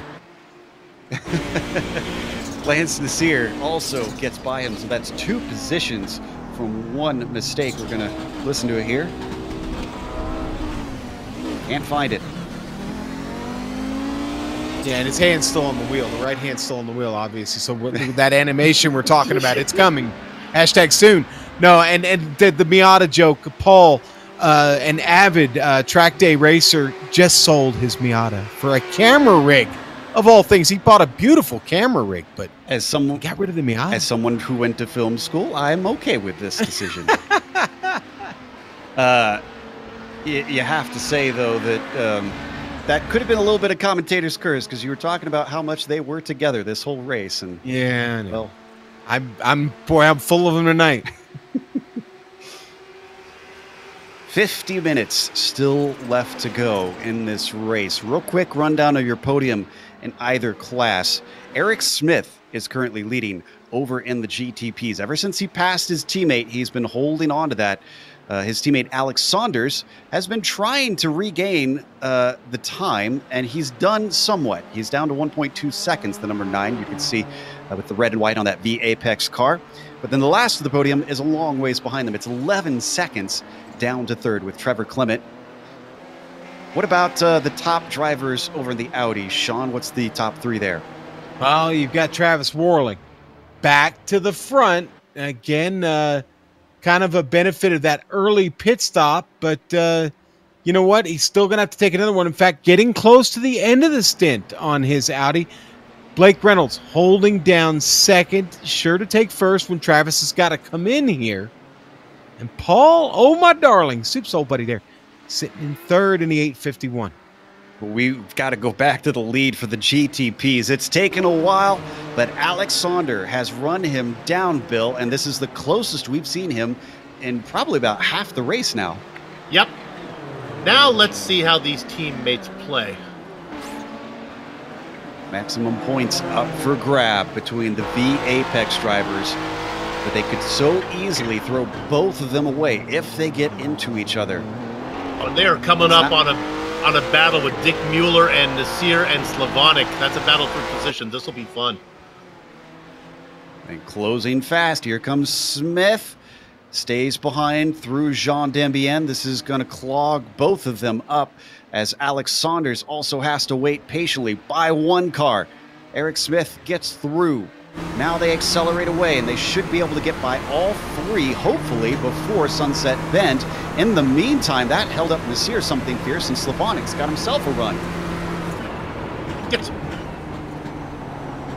Oof, very late, though. We didn't see it on screen because we've been riding on board for... and Nasir's... over-under. Nasir's, yeah, just comes right back. I wondered about that. He went in awful deep. Down towards the first corner. Here comes... Paul's not going to give him any quarter here. That's Leif Peterson trying to slip through. Interrupts the battle momentarily.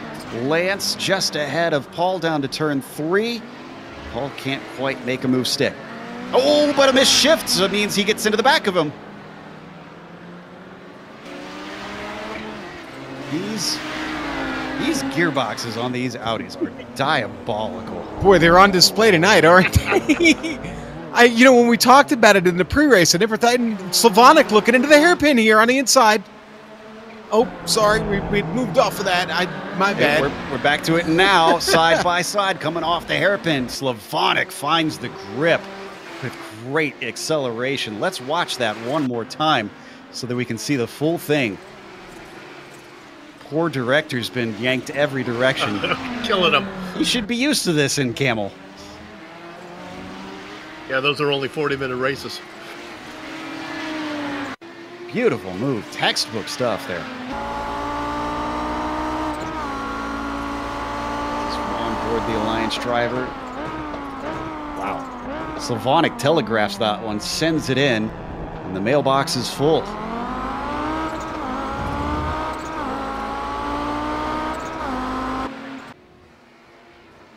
Smith has opened it up a bit now on Saunders. They go around Beltrami.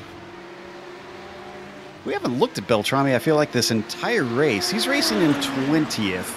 This hasn't been that stellar of a run for the number 14 car, but we've come back to this battle.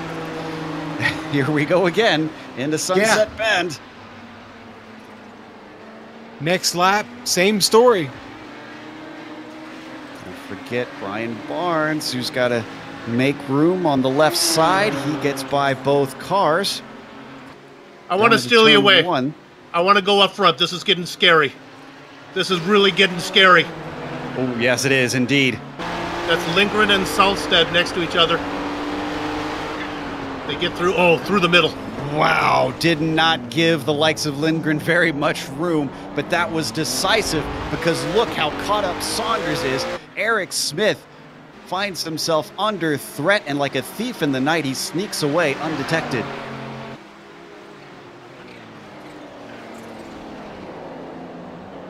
Sean, we've seen enough of these where you just start to go, uh-oh. You just start to feel something happening, you know? This doesn't look good, yeah. Spidey senses tingling just a bit, yes. I took some Benadryl just to make sure I wouldn't have that problem this race. Meanwhile, we've got the likes of Travis Warling taking his second scheduled stop. This will take him to the end of the race, and once again up on 4 tires as we expected. So where will this release him, though? Oh, and fifth in the prototypes, Vincent Leherbier battling with the likes of Jimbo Pfeiffer. Pfeiffer tries to come back on the outside of Collier, but it doesn't work. Yeah, Leherbier has the pace. He just, oh, well, there's another mistake from the Canadian. Spun the tires, but he keeps it moving straight forward. Pfeiffer sees an opportunity, almost squeezes him over the curbs. Somehow the likes of Leherbier holds it, and he loses the position as Pfeiffer moves into fifth. We haven't talked about the curbs of these Nissans either, Sean. That's something I'd say they're notorious for among the Camel community. Yeah, and obviously certain tracks worse than others. Some come to mind. Imola, it's a mess there. Down the inside. Whoa, really deep. My goodness, are you going to stop there, Vincent? And he somehow gets blowed up in time. Nope, he's loose coming out, and he loses it back to Pfeiffer. That is 4 passes in 1 lap. Pfeiffer started that lap ahead. Herbier got him. Pfeiffer took him to Herbier. What's happening off the corners for Vincent? It's multiple times now we've watched him look pretty strong into the corner, and then off of it, the car is a nightmare. Now, Torres is in the mix there as well, the third prototype coming through. The last one that you see, that's Steve Driscoll. He is not for position. He's just riding around behind them. Herbier still not giving up on trying to take this spot away. Oh, and the lead once again. This time it's a lot closer, and it's down the Ullman Straight. Saunders with a little bit of a slipstream, but he comes back to the racing line before the end of it, and he lifts. Eric Smith going to hold on. They've got traffic in the form of Paul Darling. That's second place, and the GTOs up ahead of them.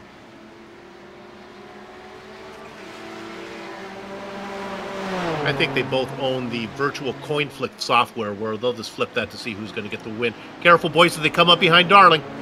Who's just caught him at a bad spot. Both of them going to have to go the long way around. They both survive, but they don't swap positions. Saunders stays in second.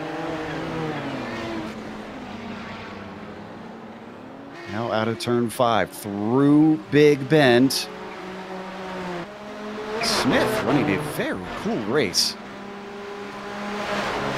We talked about the team aspect. This is where V-Apex is going to make their points in this 14-round season on these road courses. Not sure how strong they're going to be when we get to the ovals. Hornet's Nest on the front straight, guys. Slavonic leads the charge in the GTOs with Nissans coming through.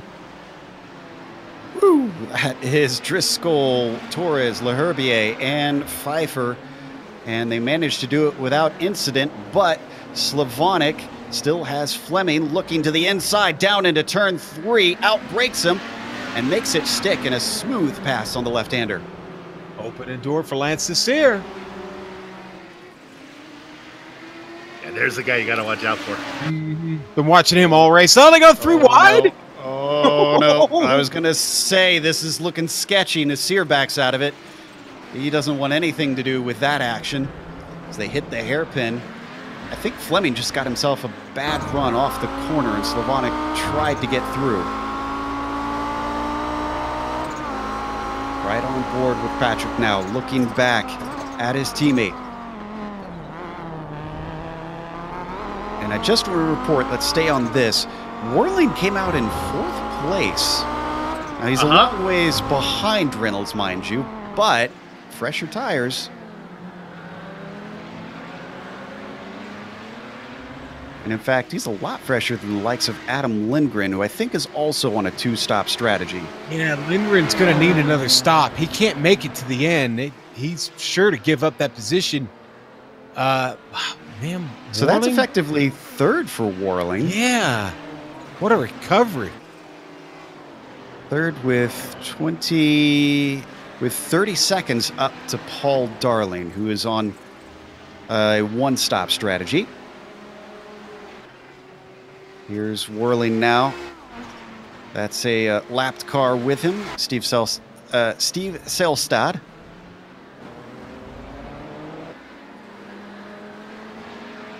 And our leader, of course, Blake Reynolds. still up at the front. Extended it to 23 seconds over Paul Darling.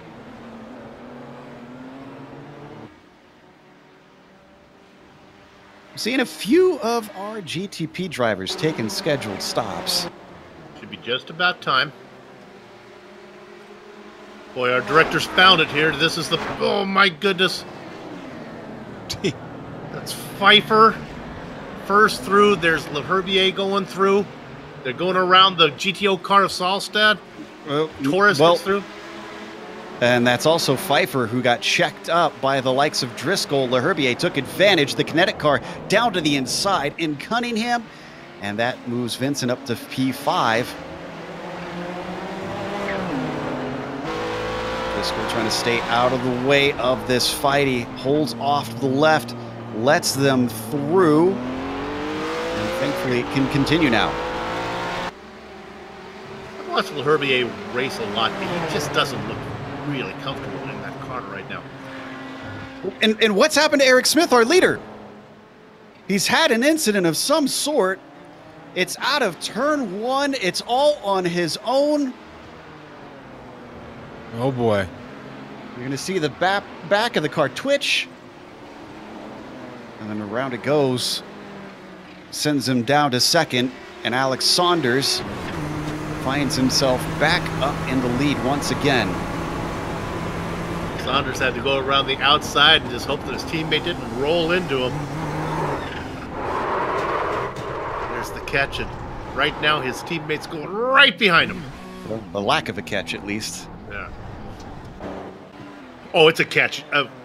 In my vocabulary, it's a catch. It's in the wall if I'm driving that thing.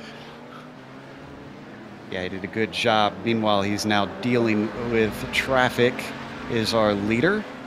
And the driver who was in third in GTOs has pitted. So where is Lindgren coming out now? He's out of his stall. And next up is Ross Banfield. So Lindgren should come out in 9th place. Where did he start in class, actually? Ooh, boy, the V Apex car, Ross Banfield's, looks a little worse for wear. Getting to the final quarter of this race. So drivers are getting an inkling of where they're going to wind up, how their strategy is working, or if it's not working. Don't need to go there. I'll just report that. Remember that battle between Leherbier and Torres and Pfeiffer. Now Pfeiffer is the back of it now. Uh-oh, well, let's go to might Vincent not be that way Leherbier. soon. Yeah, jeez. All right. It's on me. Wow, Leherbier got pretty close to the wall, actually. Let's watch on the replay. How many laps has it been for Leherbier? Yeah, he's on 17-lap old tires right now. I suspect that we're seeing some mistakes from some of these drivers just down to lack of grip. Pfeiffer has literally passed him. I'm not kidding. 4 times. Well, I'm sure he'd like to eventually stay completely ahead, as you saw Pfeiffer there on your screen dip a little bit off into the dirt. Try and work his way around the likes of Robert Tarbox. Good to see Sticky out here racing. Robert Tarbox, good to see him. Yeah, I was just going to say, it's been a while since we've seen Robert out on the track. Currently running P17. A little bit in the lower mid-pack of the GTO class. And some of these drivers had said coming into it that they're not as worried about good results, but just wanting to survive this race. And it looks like we're going to fair few of those who will do that. And as I say that, Tarbox almost spins it around. He gets it back going once again, though.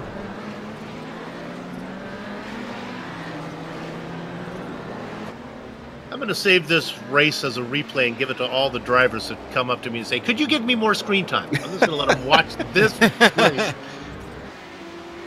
Oh, Trevor Clement comes in from third. So that is one of our top runners in GTP. I mean, on screen we saw a pass for, I think that was 14th that we saw. That's So Sam Clement Adams in there. Yeah. Clement, the first of the front runners in the GTPs to come in. They'll all be coming here in the next lap or two. We're back to that battle. Kyle Murphy and Jeff Schmeier, who was giving the battle that you wanted to cover a little bit earlier, but not much of a battle now because that is Richie Hearn coming in. He actually was a lap ahead of them. And Herbier has had enough of these tires, decides to pit.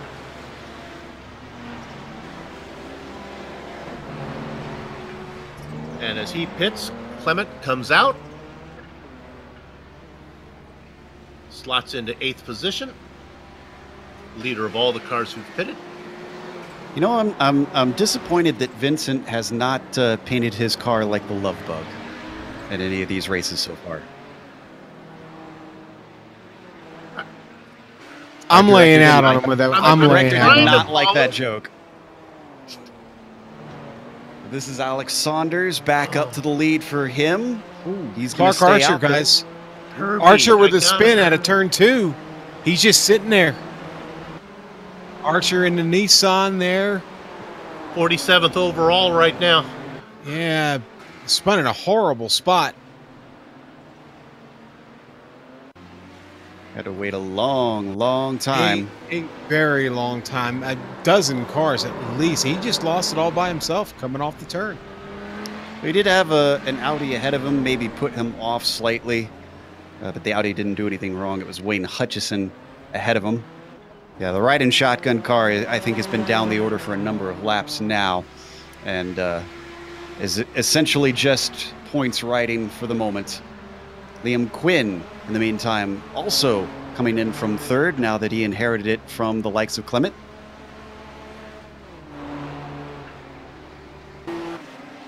Quinn, one of the few UK&I drivers attempting the America's race. And indeed, I think he is the only non-North American here today in the top split I'm seeing.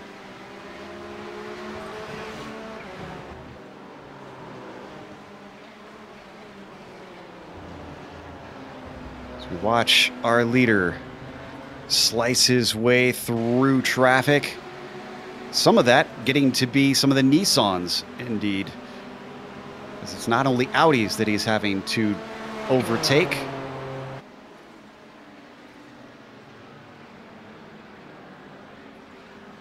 Something I hadn't realized. Now, it might be a little bit swayed by pit stops still happening, is we've only got 9 cars left on the lead lap. That's pretty close to what it is. The only one that made a stop so far was Clement, and he's still on the lead lap. My goodness, look at this mess that we're watching on screen. It's crazy. I'm watching it on the edge of my seat, Joe. They've got Nissan's trying to get through. Clark Archer in the middle of that. Lionel Calisto. They've got Kyle Murphy. And then Vincent Leherbier, who's trying to stay on the lead lap, being chased by our leader, Alex Saunders. Now, this is where things are tricky for Alex Saunders. He can't give away too much time to his teammate, but also not be too risky through this wild mix of traffic. Yeah, Alex, if you can't clear these guys, it might be time to pit. He's worked his way through most of it right now. Oh my goodness, 2 cars locking it up. That's Smith and Homan.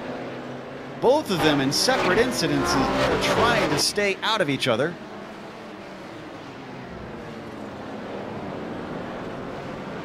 And they're going to be able to continue on. That's Scott Corbin. And that was for a position with Homan, but not for P2, who is finally free. Oh, big pile up. Big incident happening.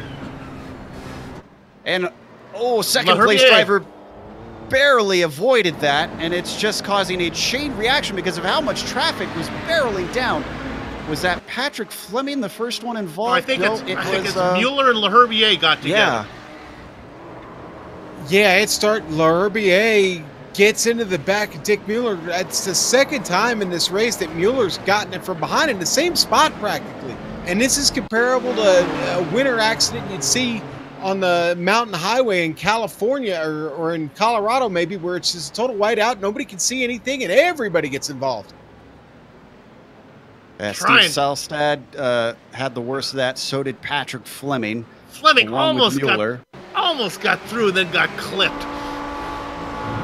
I don't know how you would pick which way to go in all of this. This is from Mueller's perspective. He's on a little turntable here. This is like the teapots at Disneyland. I think I'm going to need therapy after that incident. Dog Bear car gets going once again. But where is Mueller now in the order after that? He's actually taken to the pits. And he was on a two-stop strategy, was he not?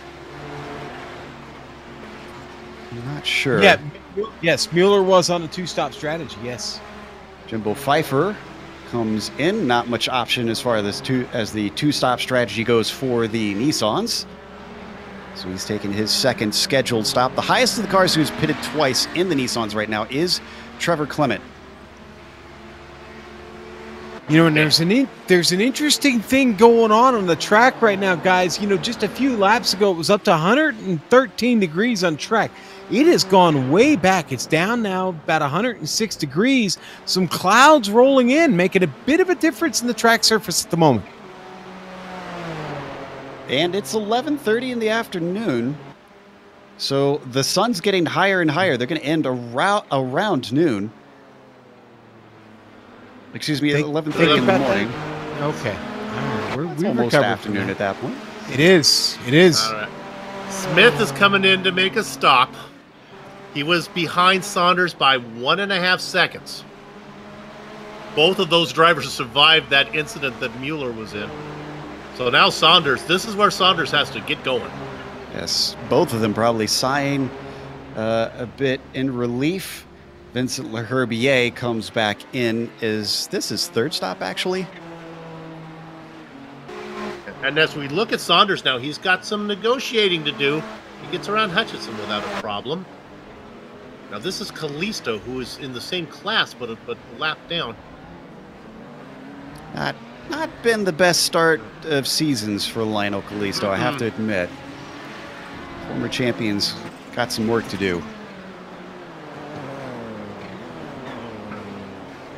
Now, Sean, you've noticed something about Andrew Oakey while we've been watching the Nissans for a while here.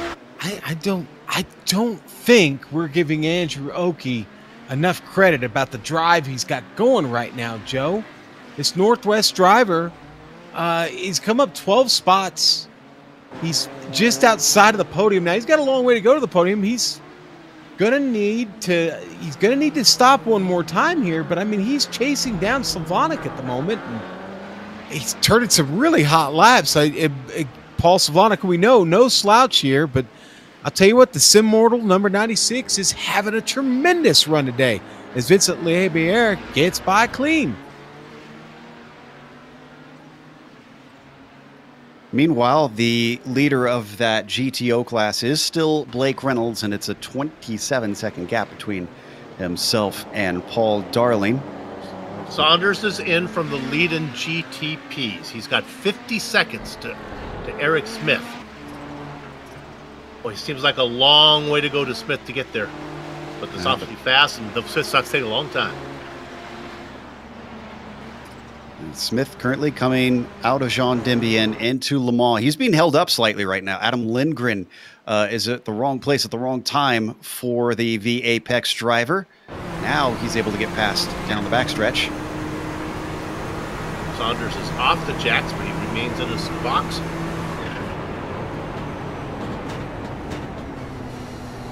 And around Sunset Bend as we continue to ride on board with Eric Smith.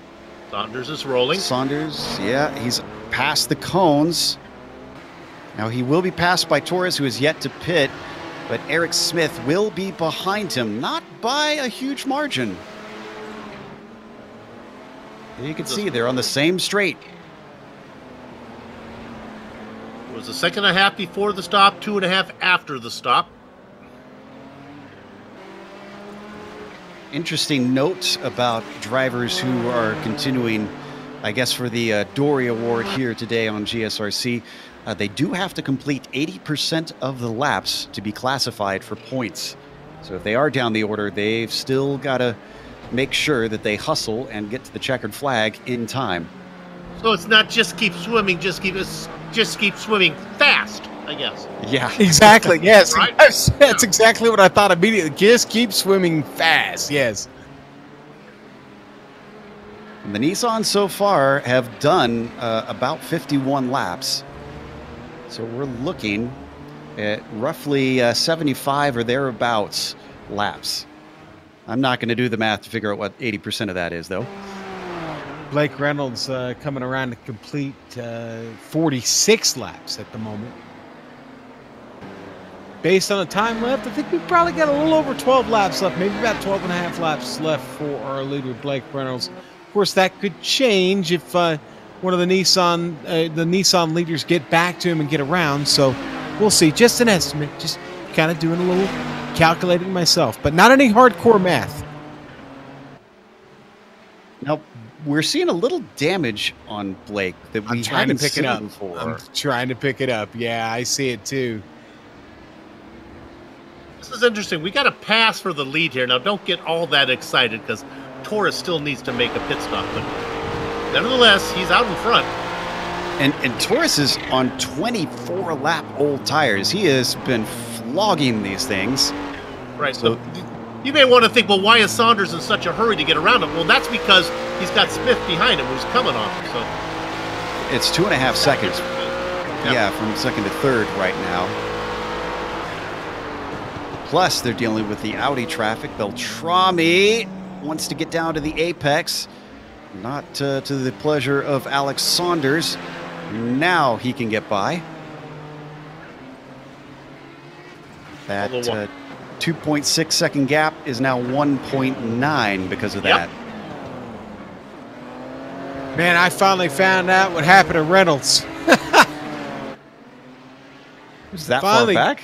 It was a long time ago. He got into the back of Daniel Knight, the riding shotgun driver, going into the hairpin. So we're not going to be able to pick it up at this point, but that's where it happened. Literally, Knight just taking a different line through there. Blake checked up, but it wasn't enough. It got square into the back of him. Center punch. His own teammate. It can still yet happen, but it hasn't cost Blake the lead. 30 seconds, Jim. And here's a pass for the lead.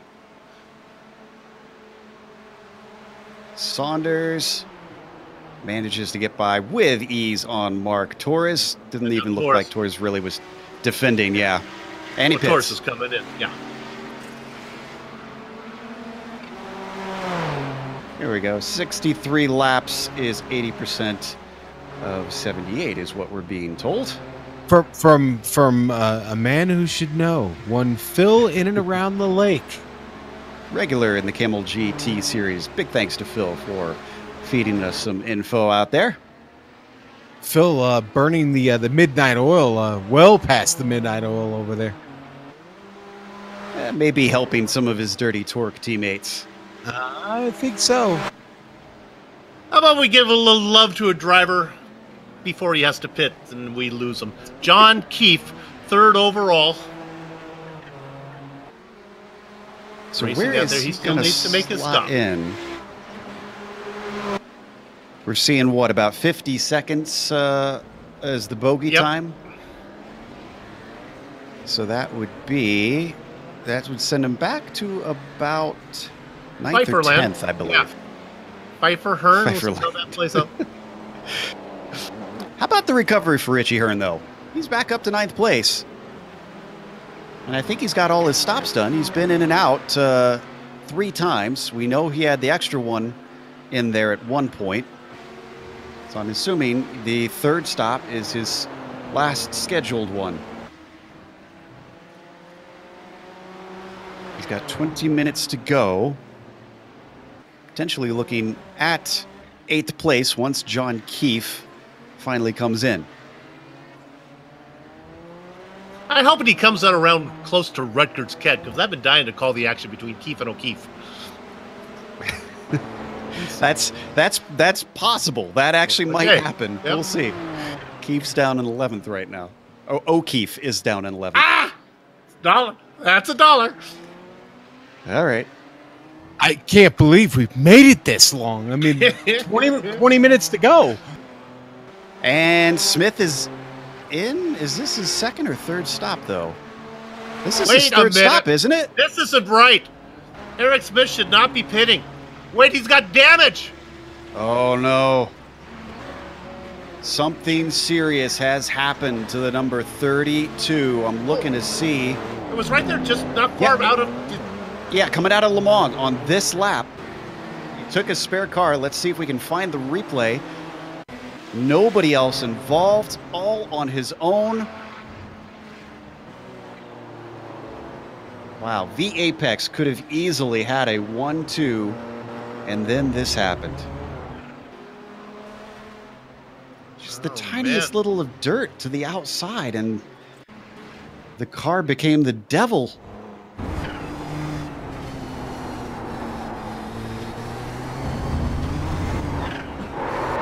Boy, look at him work. Gosh.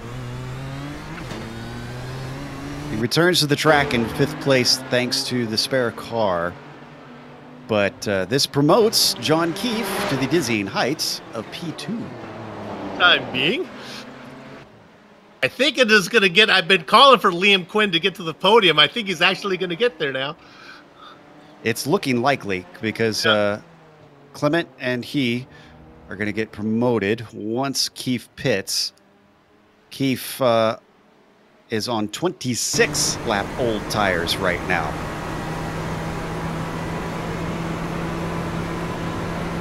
Right on board with the Hoosier. Of course, he knows he still has to make a stop, but he's probably feeling pretty good. And there is that stop right now. Well, let's find somebody. How about... We saw Jimbo Pfeiffer. Let's go ahead and pick up Jimbo. Oh, he's so far away. It'll take forever to get there, but I think that's where it's going to be close to. I think it's about right, yeah. Because he was coming through Jean Dembienne as he was pitting. So the double lot, who is still chasing Leif Peterson, that car's a lap down ahead of him, his Alliance teammate. Keefe is in his stall. Pfeiffer's coming around Sunset Bend. Keefe's got a ways to go before he gets to the cones, though. Pfeiffer's got a head of steam. I don't think Keefe is going to get him. Pfeiffer's by. Now, what about Richie Hearn? Hearn's well back, so he's going to slot in between 7th and 9th. P8 for John Keefe, having started this race in 20th. Yeah. So that moves a very quiet Trevor Clement up into 2nd position now. And Liam, Mr. Excitement Quinn, to 3rd. Now, we don't want to speak too soon because remember, Eric Smith has a fresh car and he is a 2.5 behind Liam Quinn. So the Apex versus Kinetic for the final spot on the podium in the final 16 minutes. That's a good point, Joe. I think he'll get there. It'll be fun to watch him try to get around him. So you've commentated on Quinn a lot more than I have. Thoughts on how hard he's going to fight this? Oh, really hard. He loves these downforce cars. It's really interesting. I've talked to him a lot about it because we've seen him race in the Absolute Beginner League in the Skippies, and he's mid-pack. But boy, you put him in a Dallara IR18 or one of these cars. I think those 3 words describes his race today, because this is going to be good points no matter what. That reference lost me. I'm sorry, Bill. You know what? It lost me too. Crash test dummies? Oh, come on, guys. got into an accident and couldn't go to school. But all right, never mind. Gee whiz. Oh, okay. Yeah, I got you now. Yeah, I'm still lost. All right, never mind. All right. I only know it because of Weird Al. But anyways, back to the racing. Google it, boys and girls. Yes. What battles do we have on course at this point?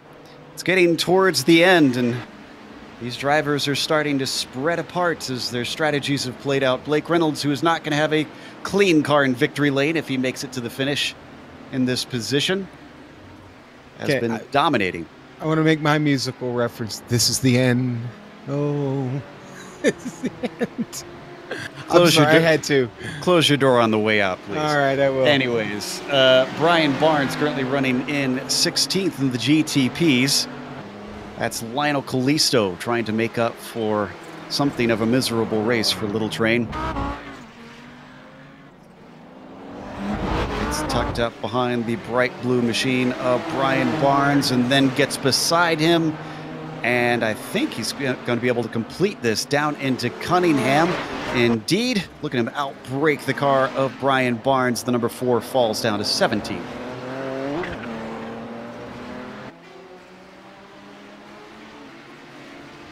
A little bit of action down in 10th.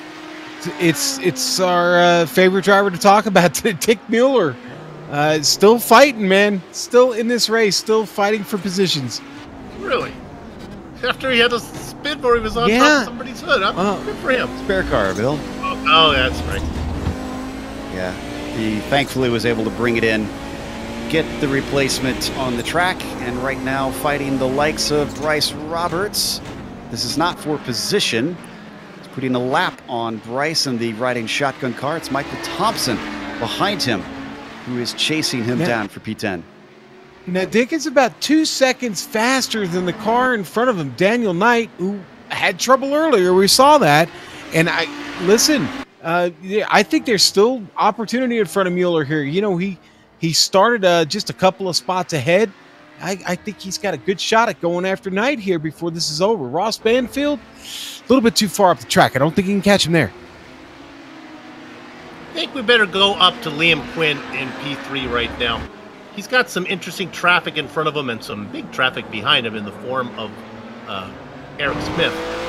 Yeah, Smith closed up a lot right there in Tower because that was Adam Hollick and the Audi that they just got by. Smith eagerly wanting to get back onto the podium. And then Taft Baldwin in their own class up ahead of them. Ooh, he's a little slow through Le Mans, and that holds up Liam Quinn slightly. He's going to hold to the racing line. Quinn slots by down on the right side, and Smith follows through. Oof, stays right up on him, almost gets into the back of him. Smith is looking incredibly fast, but Quinn not falling for the intimidation. The 24 holds on to third.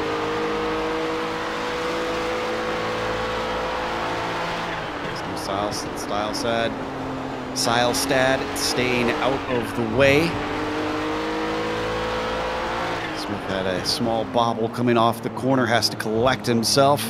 And you know what, Joe? They're only 2 seconds behind Trevor Clement.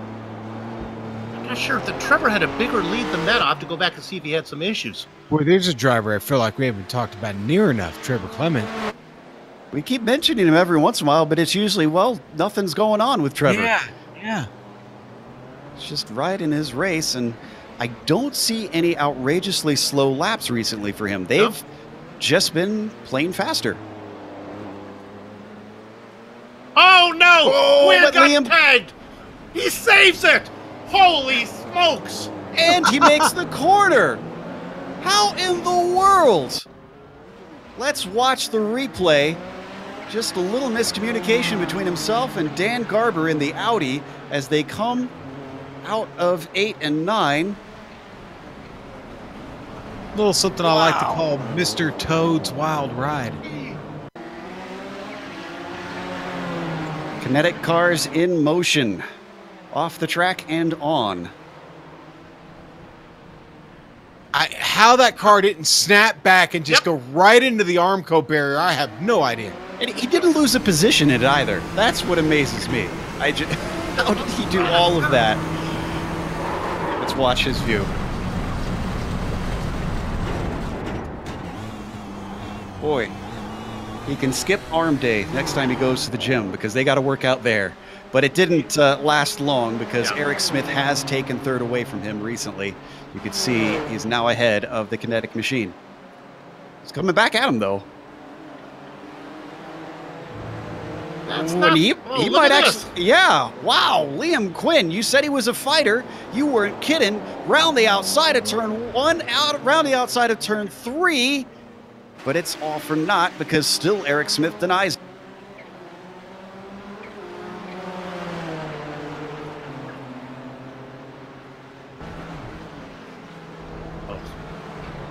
Let's jump up just one spot up to Clement right now because he's got some traffic to go through. This is the same traffic that these guys are going to get to in just a minute. He negotiates his way. That Stun Horse he gets around, Thompson, and Darling is in that mix. Now here comes Smith and Quinn. They'll have to deal with this. Trevor Clement would like to see them continue to battle. Oh, as he gets big traffic with Bryce Roberts coming through Tower. That's very costly. And I know our timer is predicting laps at this point. We'll try and keep you up to date on the amount of time left to go as the battle rages on for third because Quinn stays right underneath the rear wing of Eric Smith, who makes a dangerous move on the inside of Bryce Roberts and somehow comes away with it.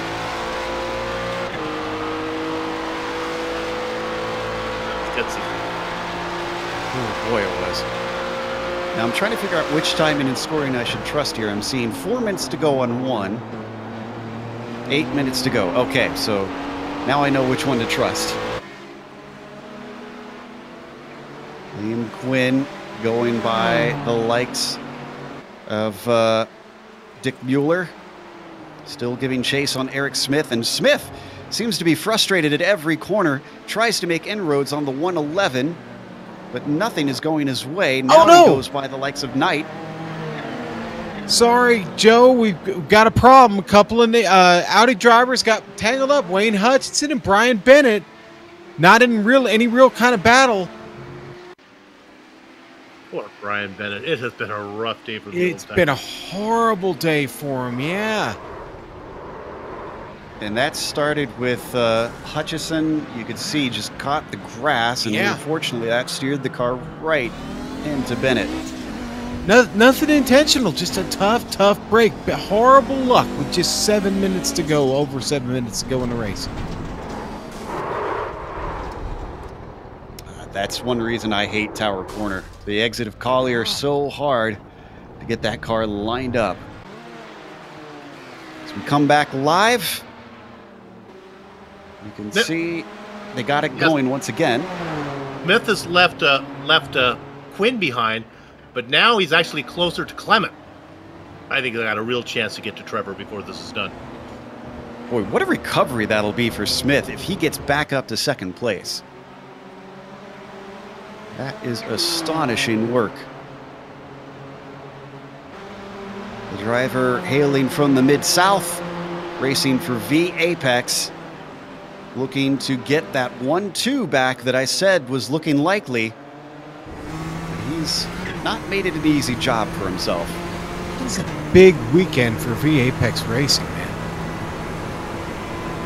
You said it. A little bit of traffic in an awkward spot. That was Ross Banfield that Trevor Clement had to go around the outside of on the entry into the corner. It looks like it held up Smith just as much. We're staying with this because you're not missing anything down to the GTOs right now. It is still Reynolds leading Darling by over 30 seconds, and then another 26 back to Warling. So those drivers are all spread out. If something happens, we'll head over there.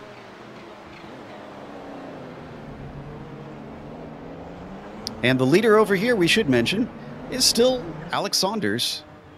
Similarly, 36 seconds ahead of Clement.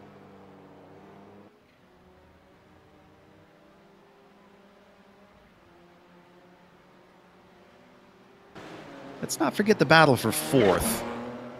Because Mark Torres, despite his own issues, is starting to gain on his teammate. Not sure if Quinn will be happy or disappointed with the end of this race, because he'll probably, if he finishes where things are looking like they will, he'll still be in the top 5. But a podium was within his reach. Well, that's the difference between champagne and beer. And yeah, that's podium and champagne time. Let's see as we ride on board with Liam Quinn, looking back at Mark Torres. He is starting to threaten. One little mistake is all it'll take for the number 24 to hand it over.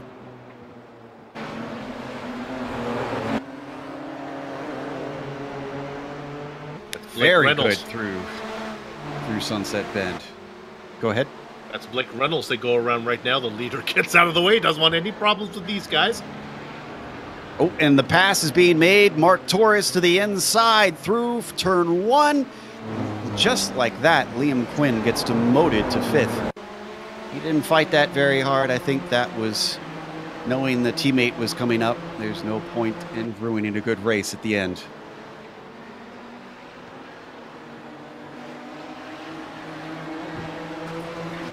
Kinetic Racing cares quite a bit about this team championship. I think they were a little frustrated to miss out last season to Alliance. Understand that you made a little bit of a splash on the Facebook, though, there, Sean, when some Alliance gear showed up on you recently. Oh, a mistake from Clement. He's going to lose that spot. He's going to lose it to Torres. And he's going to lose it. Oh, my goodness. Talk about going south. There goes Quinn. Oof. And an Alliance driver finds himself falling off the podium in the snap of your fingers. Let's watch on board. Just, that wheel spin yet again. The tire's getting old. It seems like it's an issue for many of our drivers today. All of a sudden, Mark Torres now is in Champagne country. And they interrupted a good story, Joe. They interrupted a really good story. Okay, real quickly, Jason Fleischle, the birthday boy today, Jason Fleischle, happy birthday, Alliance's own, sent me, through Joe, a very cool 2016-2017 Alliance Championship shirt that I wore while I was taking in a baseball game. So it was pretty cool. And thanks to the guys. A full disclosure on that, Jason got me one too. So we both have Alliance Championship shirts. But no bias here. No we try to stay impartial up here. You can that payola. That's not to discourage teams from sending us gear. I mean, they can try to bribe us if they want. We just can't promise anything. I'm in my V Apex underwear right now, but I didn't think I would bring that up.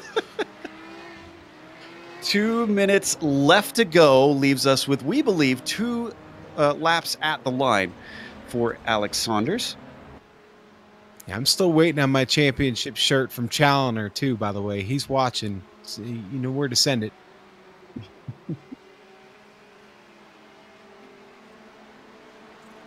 And actually, is it? No, I think it's 1 to go. Yeah, they've been running 1:50 laps in these Nissans. Yeah, white flag right now, Joe. That's what I'm getting here on Saunders. Saunders leading by a whopping 39 seconds over his teammate, Eric Smith, after Eric had to take his spare car and an extra stop from an accident. And you can tell that Alex is just tiptoeing through everything at this point. That car does not look like it is at speed in a number of places. I may have noticed Blake doing that in a couple of spots as well, Joe. Certainly still has the tremendous lead on Paul Darling, but Blake being a little careful. I know you don't like him necessarily, but Alain Prost used to say the goal is to win the race as slow as possible. And I think taking care of the car is on the mind of both of our leaders at the moment. I don't ever remember saying I don't like Alain Prost. Oh, wait a minute. Oh, yeah, that time he took out Senna. Okay, hang on. Yeah, there we go. There's our leader in the GTO getting the white flag as well. That was Blake Reynolds before we switched over. That was coming through Sunset Bend. But Alex Saunders hasn't had all the screen time because he's been in the lead with a bit of a gap for much of it. He's had a little bit of a threat. He fended it off. He had his own mistakes today in round 3 of the majors.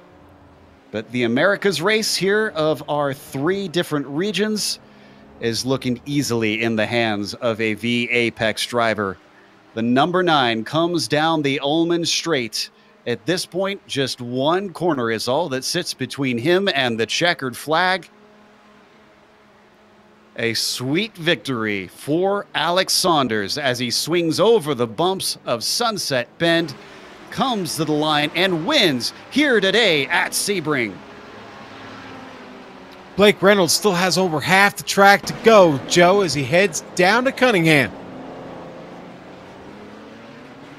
And actually, before he gets to the line, we can cover the battle for second because it's still Eric Smith and Mark Torres close to each other. This is for our GTP leaders. Coming down the Ullman Straight, Ullman drops off a little bit, did not get a good exit out of Le Mans. All Eric Smith has to do is keep it pointed forward around this final corner.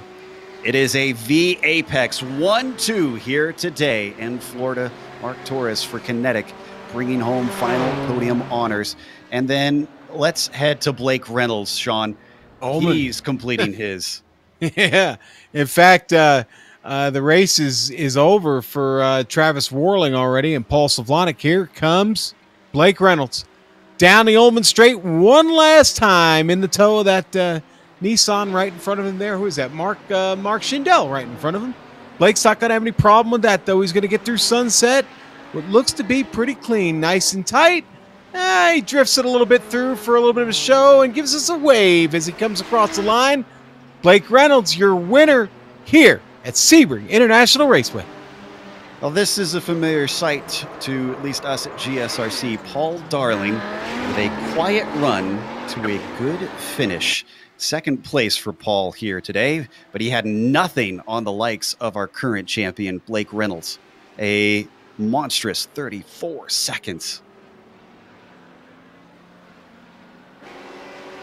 Puffin Racing driver still has got to be happy with his points haul. Going to be second place for the 851. And then rounding out that podium, it is going to be Travis Warling, who did recover with that 2-stop strategy to a podium finish. I'd say that worked out fairly well.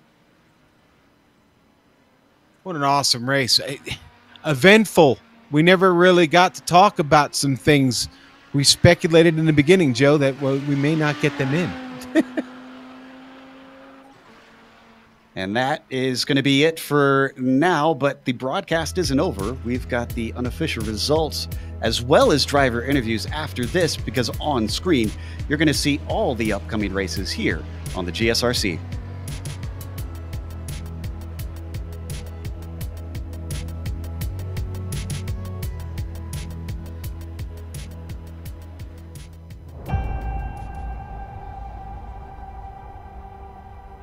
Growing up as a kid in Oklahoma, where I'm from, the Chili Bowl is the biggest race that we have.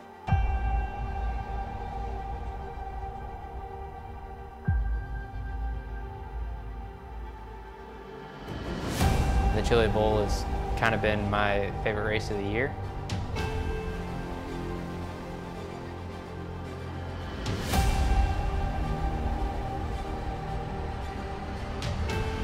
Growing up a dirt racer in Oklahoma, that's kind of the holy grail.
Welcome back to Sebring International Raceway. We just watched round 3, the classic 2 hours of Sebring here in the majors, and Alex Saunders was your winner in the GTP class.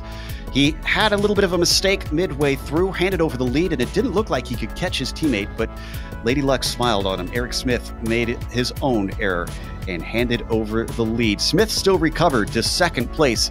It was a wild battle at the end between himself and many other drivers. Mark Torres, one of them, who managed to get a podium and started this race from 8th. But how about Liam Quinn, the UK&I driver, staying up late over there to go from 14th on the grid to 4th at the checkered flag? Trevor Clement just lost out at the end to take 5th place. He was looking at a podium before that. Mark Schindel, another climber out there today, 17th to 6th. Jimbo Pfeiffer takes 7th. And John Keefe, a regular in the Camel GT series, also made his way forward. He went from 20th to 8th.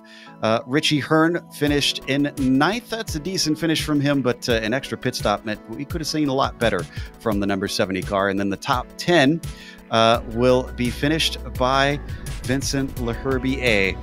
And I believe we'll head over to Sean next. Is that what I'm seeing in the chat behind the scenes? No, I'm taking this one. We'll go with Gotcha. Kevin O'Keefe, Rutger Keth in 11th. He's going to be just ahead of Steve Driscoll. Jeff Smyer comes home in the Baker's Dozen position. After him is Taft Baldwin. Kevin Hill follows him. All ribbons of girls in the Sweet 16 spot. It's Little Train, Lionel Callisto. Brian Barnes is in 17th. Rob Gall and Kyle Murphy go next. James Stacy rounds out the top 20. Hidden Blackjack, Joseph Holman. And finally, the last car in class, 22nd position, is Ray Partridge. Sean? Ah, yes, and the mighty Audi GTO's Blake Reynolds, the number 1, finishes in that spot. Great race for Blake, and, well, he did it going away, folks. Paul Darling, the number 851, he's going to finish second tonight. Travis Warling with a great run, a great recovery after trouble early on. He'll finish P3 on the podium. Paul Slavonic just a little off pace tonight. He'll finish 4th, not without a great charge by Andrew Oakey. Over the last 45 minutes of this race, he picked up a lot of ground, came up just a little bit short of catching Slavonic, but a great P5 run for Oakey. Lance Nasir, we saw several battles with Nasir this evening at number 409. My 409, Soup. How about that? Number 6, Adam. Fine, baby. Adam Lindgren. Solid run for the Northwest driver. He'll finish 7th in number 425. Ross Banfield. When did we talk about Ross? He came from all the way from the Virginias there, and he'll finish 8th in his ride tonight. Matthew Thunhorst, P9. Daniel Knight, 10th for him. Dick Mueller. He gets my fighter of the night. Fight of the night there. He gets the fight of the night bonus. He'll finish 11th. Michael Thompson in his GTO will finish 12th. Adam Halleck, 13, 14th for Wade Hayes. Bob Beltrami, I think he kept the cheese on the pizza for most of the night, Soup. He'll finish 15th. Wayne Hutchinson, 16th run for him, 16th place. Robert Tarbox, 17th in his Audi GTO. Bryce Roberts, the number 23, will finish 18th. Dan Garber, 19th in his Audi this evening, and 20th in the Audi field. Steve Silstad, if somebody wants to take the rest. Then from there, we've got the likes of Leif Peterson having I don't think a DNF, but he fell way down the order with some problems. Clark Archer looks like he managed to finish the race. And Scott Corbin also did not see the checkered flag, 16 laps down. Brian McGreevy finished in 46th overall. Brian Bennett, 47th, and Patrick Fleming, 48th. These are all pretty much DNFs at this point. Sam Adams blew his engine early on, wound up 49th. Reed Miller as well, even though he's a regular in this car, found himself in the wall hard after some interclass contact. He finds 50th place. Jeffrey Garzotto, 51st, and Gerard Gilbert, 52nd. So with that, we've got our winner and second place driver for the prototype class, the GTPs, Alex Saunder and Eric Smith for V Apex Racing, finishing 1-2 at the top spots. Let's start with Alex. Alex, you had a mistake mid-race, and then it couldn't seem like you could quite catch Eric. We had some debate in the booth. Were there any team orders about running in position, or was this every man for himself? No, I think just because we're teammates, we wanna be smart and not make any dodgy moves. Because there were a couple times in the first stint where I had some trouble out of the hairpin, and I think if Eric had wanted to force it past, he could have. But it's a 2 hour race, especially with pit stops. The race really starts toward the end, so it was just make sure you don't run into each other. Did you and Eric work together at all on setup or strategy? You seemed very, very similar on pace. Yeah, I think we were using the same set, although we didn't put a ton of work into it because none of us are all that familiar with these cars. Eric did some work as far as fuel numbers went, so yeah, it worked out really well. I was really pleased to have such a great team result here. We had the 1-2, and Ross had a great run to get up to eighth in the GTs. You said you don't have much experience in this car. Is this your first time actually competing with it on iRacing, or have you done it before? No, this is the first time I've ever touched the thing, and after doing 2 hours of that, I can't even believe there's a real series that drives this. I mean, the guys that do this week in and week out, Let's steal a Hobbo line. They have massive attachments. You should watch some of the broadcast. You'll get an idea. Let's go to Eric now. Teammates with Alex. You recovered to second place. We were actually impressed that you were able to come back forward as quickly as you did. You seemed to struggle a little bit when the tires got old. Is that a correct assessment? Yeah, the rears get really bad about 3/4 of the way through the run. You got to really baby it, and I guess got a little too ambitious a couple of times. So knowing that, how did you guys plan out your tire strategy coming into this? And did it go to plan according to how you wanted to do with the tires? We didn't have really much of a strategy. We knew the tires were going to get bad, but they're not undrivable, so just run the fuel out pretty much. So knowing that, coming next round, we're going to almost a complete reverse, although just as chaotic. I'll ask both of you, Alex and Eric. We've got Bristol in the super late model. What are your feelings coming into there? Because V-Apex seems to be much stronger on sports cars. Well, that's another track and combo that I've never run before, so we'll just kind of see how that goes. Yep, we got a great group of guys here. We'll put something together. I expect us to be up there in the top 5, top 10 for sure. Oh, we look forward to it. Again, congratulations on a 1-2 out there. That is Alex Saunders first, Eric Smith second in the GTP class. We've got the likes of Blake Reynolds, winner of the GTOs, talking to Sean. And I'd like to welcome to Victory Lane fellow countryman and Texan Blake Reynolds to the booth here. Blake, congratulations, buddy! What a race! You won it going away. Yeah, it was just kind of by myself there. At the start there, I was looking forward to battling Travis because last time we ran these cars in Daytona, I think it was 2 years ago, or no, it was last year. It was Travis's first race, and we brawled the entire 2.4, and I was looking forward to battling with him, and I don't know what happened. So, yeah, I just kind of ran by myself for the most of the race and just tried to log laps. Still got some damage, though, from my teammate, but otherwise, good race. Yeah, we caught that. Going down into the hairpin, talk about that. What exactly happened right there? We were just communicating, and he was going to let me by, and I had yet to actually pass somebody there. I was doing this weird thing with my gearbox, basically just mega engine braking. Like I don't know why I wasn't blowing up my engine, but I was using that side of my car there, and I didn't even think twice. I tried to dive it in there, and I got into him. Blake, you brought up a great point to segue. Okay, you talked about the transmission. Boy, we saw a lot of Audis have trouble today with the tranny. Talk to us a little bit about that. I know you're not totally new to this car, but I also know it's not one you run regularly. Talk about some of the tricks of the gearbox in the Audi. Well, it's finicky, but you can be aggressive with it. You just have to. You can't really slam it into gear. There's that right RPM. You just got to get right to when you're downshifting. I found that if you if you're up to fifth at the end of a straightaway, you brake, wait just like 3 split seconds or so, and then you just kind of fifth, fourth, third, second, and then first. Like if I'm going to the hairpin. Yeah, I had some practice with this. I was running in a couple of hosted sessions with my friends in the street stock. I used that to practice for this at a road course. It was a lot, or what was it? It was Laguna Seca, Lime Rock, and some other just some other course. But I think that running in the street stock, because that transmission is worse than this one. I think personally.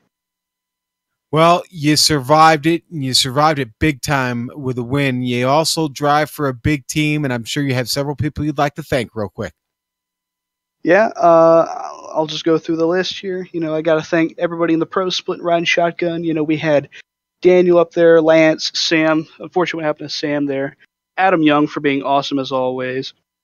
Adam for painting the car this week. That's really cool. And actually, I'm going to thank Riley Thompson and his toolkit setup. That was straight up his setup that he gave to everyone in the majors. I ran that in the race, and it was fantastic. Yeah, Riley's pretty good, Blake. I don't know if he's good as you, but he's pretty good. He's pretty nice. He's a nice young man, and obviously very thoughtful, sharing that with everybody. Pretty cool. Yep. Thanks, guys. All right. Our thanks to Blake Reynolds, Joe. Boy, what a race out of him today, and I think Soup's caught up with Torres. I got the recipe for a podium here. Be quick, get 8 incidents, bake for 2 hours, and you find yourself in third place. That's how you do it. Nice run as we're going to be able to talk to our third place finisher now, as it is Mark Torres. Congratulations. Thank you. Yeah, it was pretty hectic out there. I got spun somewhat early on, and I was kind of riding by myself for a little while. But yeah, it was the first time driving these cars, and it was definitely challenging for sure. It's not that it was a quiet race for you. You were in a nice battle for a long time there with Bear and Quinn also. Yeah, I mean, obviously on the same team, we were pretty coordinated. The last pass there, Liam had a little damage, so he let me by pretty easily in turn 1, and I had the fresher tire. So I was hoping I can get a crack at Eric Smith, but it just ran out of laps. Well, it was very smooth. It's a great points day for your team. Congratulations on the third place finish. Do you like the car, or are you done with it? I think once a year is good enough for me. There you go. Thanks, guys. No, we had a really good race. Let me get you out of here on this one. Mark, what's your car of choice? Probably the Ferrari GT. Okay. That's coming up. We have one of those later this year, so good luck to you. We'll see you down the road, man. All right, guys. Thanks a lot. Third place finish for Mark Torres. Joe? Well, 2 drivers that are likely to get into the car again some more time is Adam Lindgren and John Keefe, our Camel regulars who showed up out here today. And John with 8th place in the Nissans, Adam with 7th place in the Audis. Guys, that's I'd say you showed pretty well for being Camel regulars, considering it might not sound like much, but this top split, I don't think you understand how steep the talent is in the majors. Oh, I understand the talent level here. And speaking on that, throwing these cars on a hot Sebring is quite a challenge. So, for all the people that or all the drivers that finished the race, I mean, hats off. That was a hell of a challenge. I'm sure Adam would agree. Yeah, definitely. I mean, like, for one thing, battling with Matthew Thunhorst for the first 10 minutes of this race, like, that's some of the most fun in the Camel cars that I've had, and on this hot track, it's really, like, it really proves that the people who come out and drive in the major series are no slouch at all. I agree completely. Going back to John, you qualified in 20th, and you seem to downplay your efforts a little bit going in, but the results seem to speak for yourself. I mean, may not be able to out-qualify some of these guys, but you sure outraced a number of them. Yeah, I've said it before. I mean, I am the worst qualifier on all of iRacing. I just can never get it done in qualifying. So, yeah, I feel I race better than I qualify for sure. So, yeah, I mean, it feels good coming in 8th. I was actually hoping that me and Richie could have duked it out a little bit there. But I managed to just kind of keep a gap on him through the pit stops, apparently. So I didn't get the battle with Richie I was hoping for, but yeah, it was very good race. It seemed like a pretty clean one from my end too. I didn't see a whole lot of carnage out there. So hopefully the broadcast will, line up with the way I saw it. Adam, on your end, this obviously is probably one of your strong races. I would assume you consider as the season goes on in the majors. Are there any others that you feel like you could also shine as the season goes on that you're looking forward to? Actually, our next outing at Bristol, I think that race I'm looking forward to. I've always loved the track, and I seem to have a kind of primal knowledge of it that makes a little bit more sense. I have a lot more speed than some other people, so I'm looking forward to that one. Even though a lot of people are more experienced in those cars than I am, the track knowledge and like knowing where the lines hook up, like I think I'm going to be on for a good result there. Great stuff. Well, before we let the both of you go, anybody either of you would like to thank? We'll start with John. Well, definitely the Pacific Major Series for running these cars. They're a blast. I hope everyone enjoyed it. I'm just trying to think. It's kind of late. Just the usual Camel community. Mike for everything he does for this particular series here. And that's about it. You guys for your excellent broadcast too. Yeah, and I'd like to thank Total Downforce Racing, and especially my teammate Riley Thompson, who is racing in the Euro split. Unfortunately, he DNF'd from that, but the two of us running Camel, I mean, he won the GTO class and I won the GTU class championships, and just would really like to give a shout out to him and the support he gave and the pit strategy that he advised me to take. So, yeah, thanks to Riley. Riley seems to have really influenced this race. As Sean said, for such a young man, he is certainly having his touch felt in the iRacing world. That was Adam Lindgren and John Keefe here today, coming in from Camel GT. Well, I shouldn't say coming in. They are regulars here in the majors as well, but certainly showing their talent in these cars. But we've got to close up. Before we do, I want to give a quick shout out and mention that Brian Grandin won the Sportsman split in the Nissan, and Marcus Tracy won in the Audi down there in the Sportsman split. Big congratulations to those guys. Still even hard to win those, I can tell you. Big thank you goes out to Mike Willett for organizing this, as well as his huge team, the competition committee that helps make this thing go off. And to the charity today, the World Animal Protection. If you want to check them out, again, that is worldanimalprotection.us if you want to help donate to their cause. Also, thank you to IESN for bringing all regions of the majors onto the iRacing Esports Network for all season long for 2019. Definitely give them a subscribe if you've been enjoying this. Thanks to the companies that provide the software and hardware for our broadcast listed here on your screen, and additional thanks go to Eric Ekholm and June Lalonde, who provide our wonderful music. See the screen for how to get a hold of more of their great work. Thanks to the team today, Amjad, Bill, Sean, and Dougie. If you'd like to find out more about GSRC, including upcoming races, you can find it at globalsimracingchannel.com. You can also check us out on social media. We're on Twitter at GSR Channel, Facebook at Global Sim Racing Channel, and Instagram at GSRC_Graham. Don't forget to head on over to our YouTube page as well and hit that big red subscribe button so that you don't miss a moment on the GSRC. As we mentioned, we're coming back in a couple weeks for Bristol. That will be the super late models, Sunday, March 31st at 7:45 p.m. Eastern. We also have upcoming races for other series listed on the screen, so check those out and mark them down on your calendar. But until next time, race clean, race hard. We'll see you on the track.